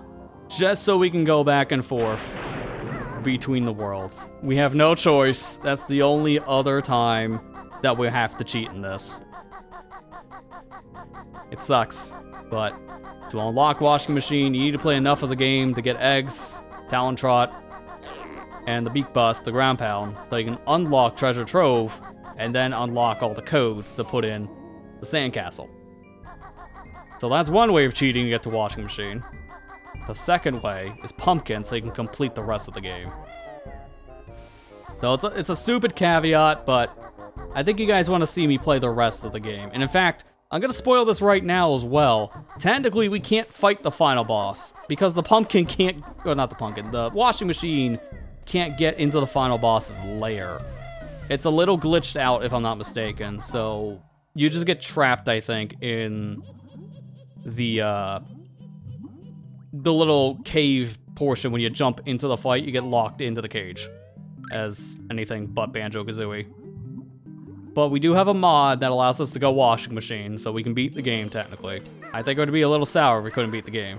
So we'll cheat just to beat it as well. That's the only other time I think we'll have to cheat, period.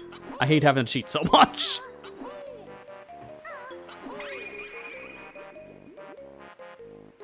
Yeah, the AVGN clip, if that's right, we're gonna cheat, is pretty great.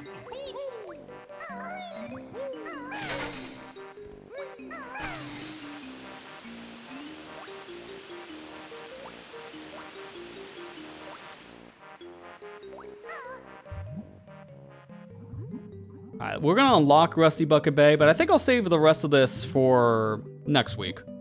As we still have 2 worlds to go through, Furnace Fun, Final Boss, there's still a lot of the game left. Plus, I want to see how much of it can we do for Stop and Swap as well. So there's a decent chunk of the game left, probably like another 2-ish to 3 hours at most. So we'll save all that for a different session, I think.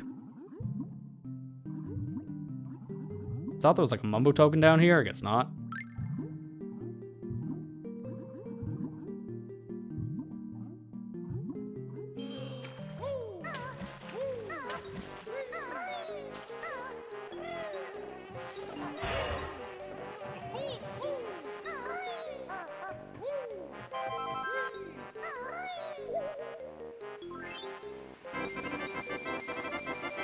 Alright, there we go.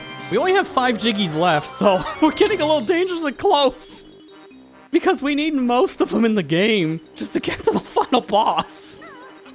So it's gonna come down to the wire if we can get into Grunty's lair at the very end. I'm kind of worried about that too. But I think we will just barely have enough, including some of the hijinks we've been performing here. So this is gonna be a very, very interesting finale, that's for sure. For now, let's go ahead and save and quit and call it there. We already saw the game over, so I'm not gonna play that one out. I just want to know one thing, man, because it's bugging me so much. I hate how I kind of keep on wanting to go back into just the very first world because of a Grunty switch, but something tells me I think I can barely make that ledge, and if I could, then I can get the Grunty switch. And also I can fight Conga. I would like to do both, but it's just out of reach. Literally needing a cheat to do it. And by cheating, I mean using Banjo, because I need hands. Why is everything in this game locked behind limbs? Because if I can get up there, the washing machine can do everything. But how do you get up here as just washing machine?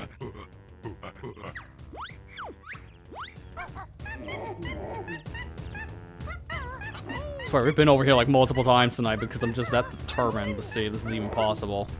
Let me go back to Baron Bird just so I can see my hitbox better.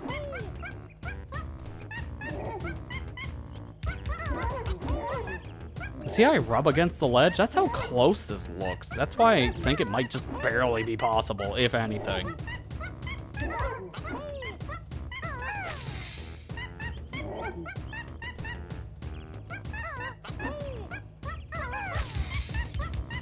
If anything, you'd have to go from the sides because you get pushed up. But you have a completely different hitbox as a washing machine, so this doesn't even work with washing machine. Your hitbox is lower. Because, again, for proof of concept, just pretend I got up here with Chippy. You skip his Jiggy. You can get up here, and then you can go over the Conga. And then from here, you can actually fight him as normal. Because all you need is eggs. And you have eggs.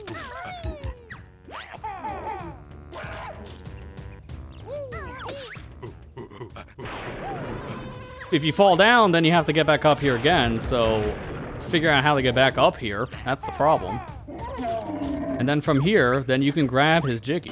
Nothing's stopping you from grabbing this. It's just the stupid ledge. And then same, once again, if you're up here, you can go over to this Grunty switch, and then you can smash it. Here's the worst part about all this.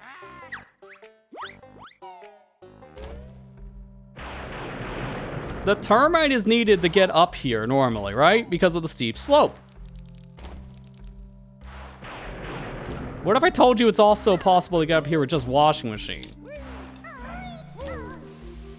It's just barely possible. This is why I'm so upset. I can get up here, but also I can't activate the stupid Jiggy.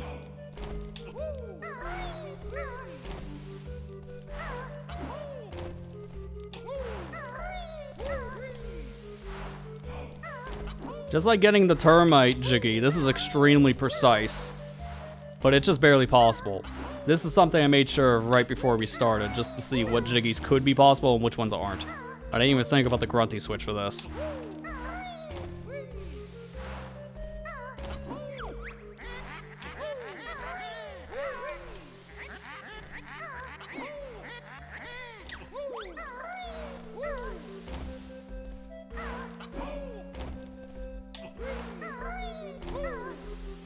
I'm not getting enough height, that's my problem.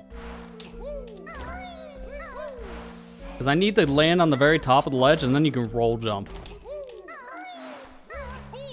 Like this. And then there you go. This is also a possible Jiggy with the washing machine. You just need to activate it. That's the worst part. The hard thing is not the jump up here, which looked extremely precise. Because it is. The hard part is hitting the grunty switch. If that was possible, this would be another 2 Jiggies we can get in the game. Conga, and another switch for grunty. This is so close to being possible. That's why I'm so upset, man. If only. But unfortunately, Mumbo's Mountain is missing 2 because of a ledge. 3 technically because of Chippy as well. Because I can't give him an orange. Either way, we're seeing what's possible so far. The fact that we've gotten, at this stage of the game, 59 of the 90 Jiggies in this game is pretty impressive, based on how this thing is so limited. But with that said, though, that's going to do it for tonight's washing machine only run of Banjo-Kazooie. I'm going to swap back over to the main feed here as we end this out. We'll return to this and finish it up next week. It's essentially into overtime for washing machine only, as the real challenge ended right at Mad Monster Mansion. So now we're just going to see how much more we can push it. If, let's say, we didn't need the pumpkin transformation to unlock Rusty Bucket Bay going forward. See how much more the washing machine can do in the later levels of the game. But with that said, though, we're going to save that for next week. That's it for tonight. Thanks to everyone who came out. This is just the standard laundry list of usual stuff. Watch Pikmin 2 if you haven't already. I still need to say that because of YouTube suppressing videos from people's subscription feeds as of late. The usual BS with YouTube and their algorithm bugs. So check out the series if you haven't already. It's going to be wrapping up next week. Next week will be the finale, specifically next Friday. So check out the series if you haven't already. Other than that, we'll be back next week with probably more of both this game, Sonic Triple Trouble probably, because I want to finish playing that game with the rest of the characters, and something special for March 10th, Mario Day. Look forward to that one. But that said, though, that's it, though, for me for tonight. Thank you for watching. Hope you enjoyed, and I'll see you guys back here next week. Take care and have a good night, everybody.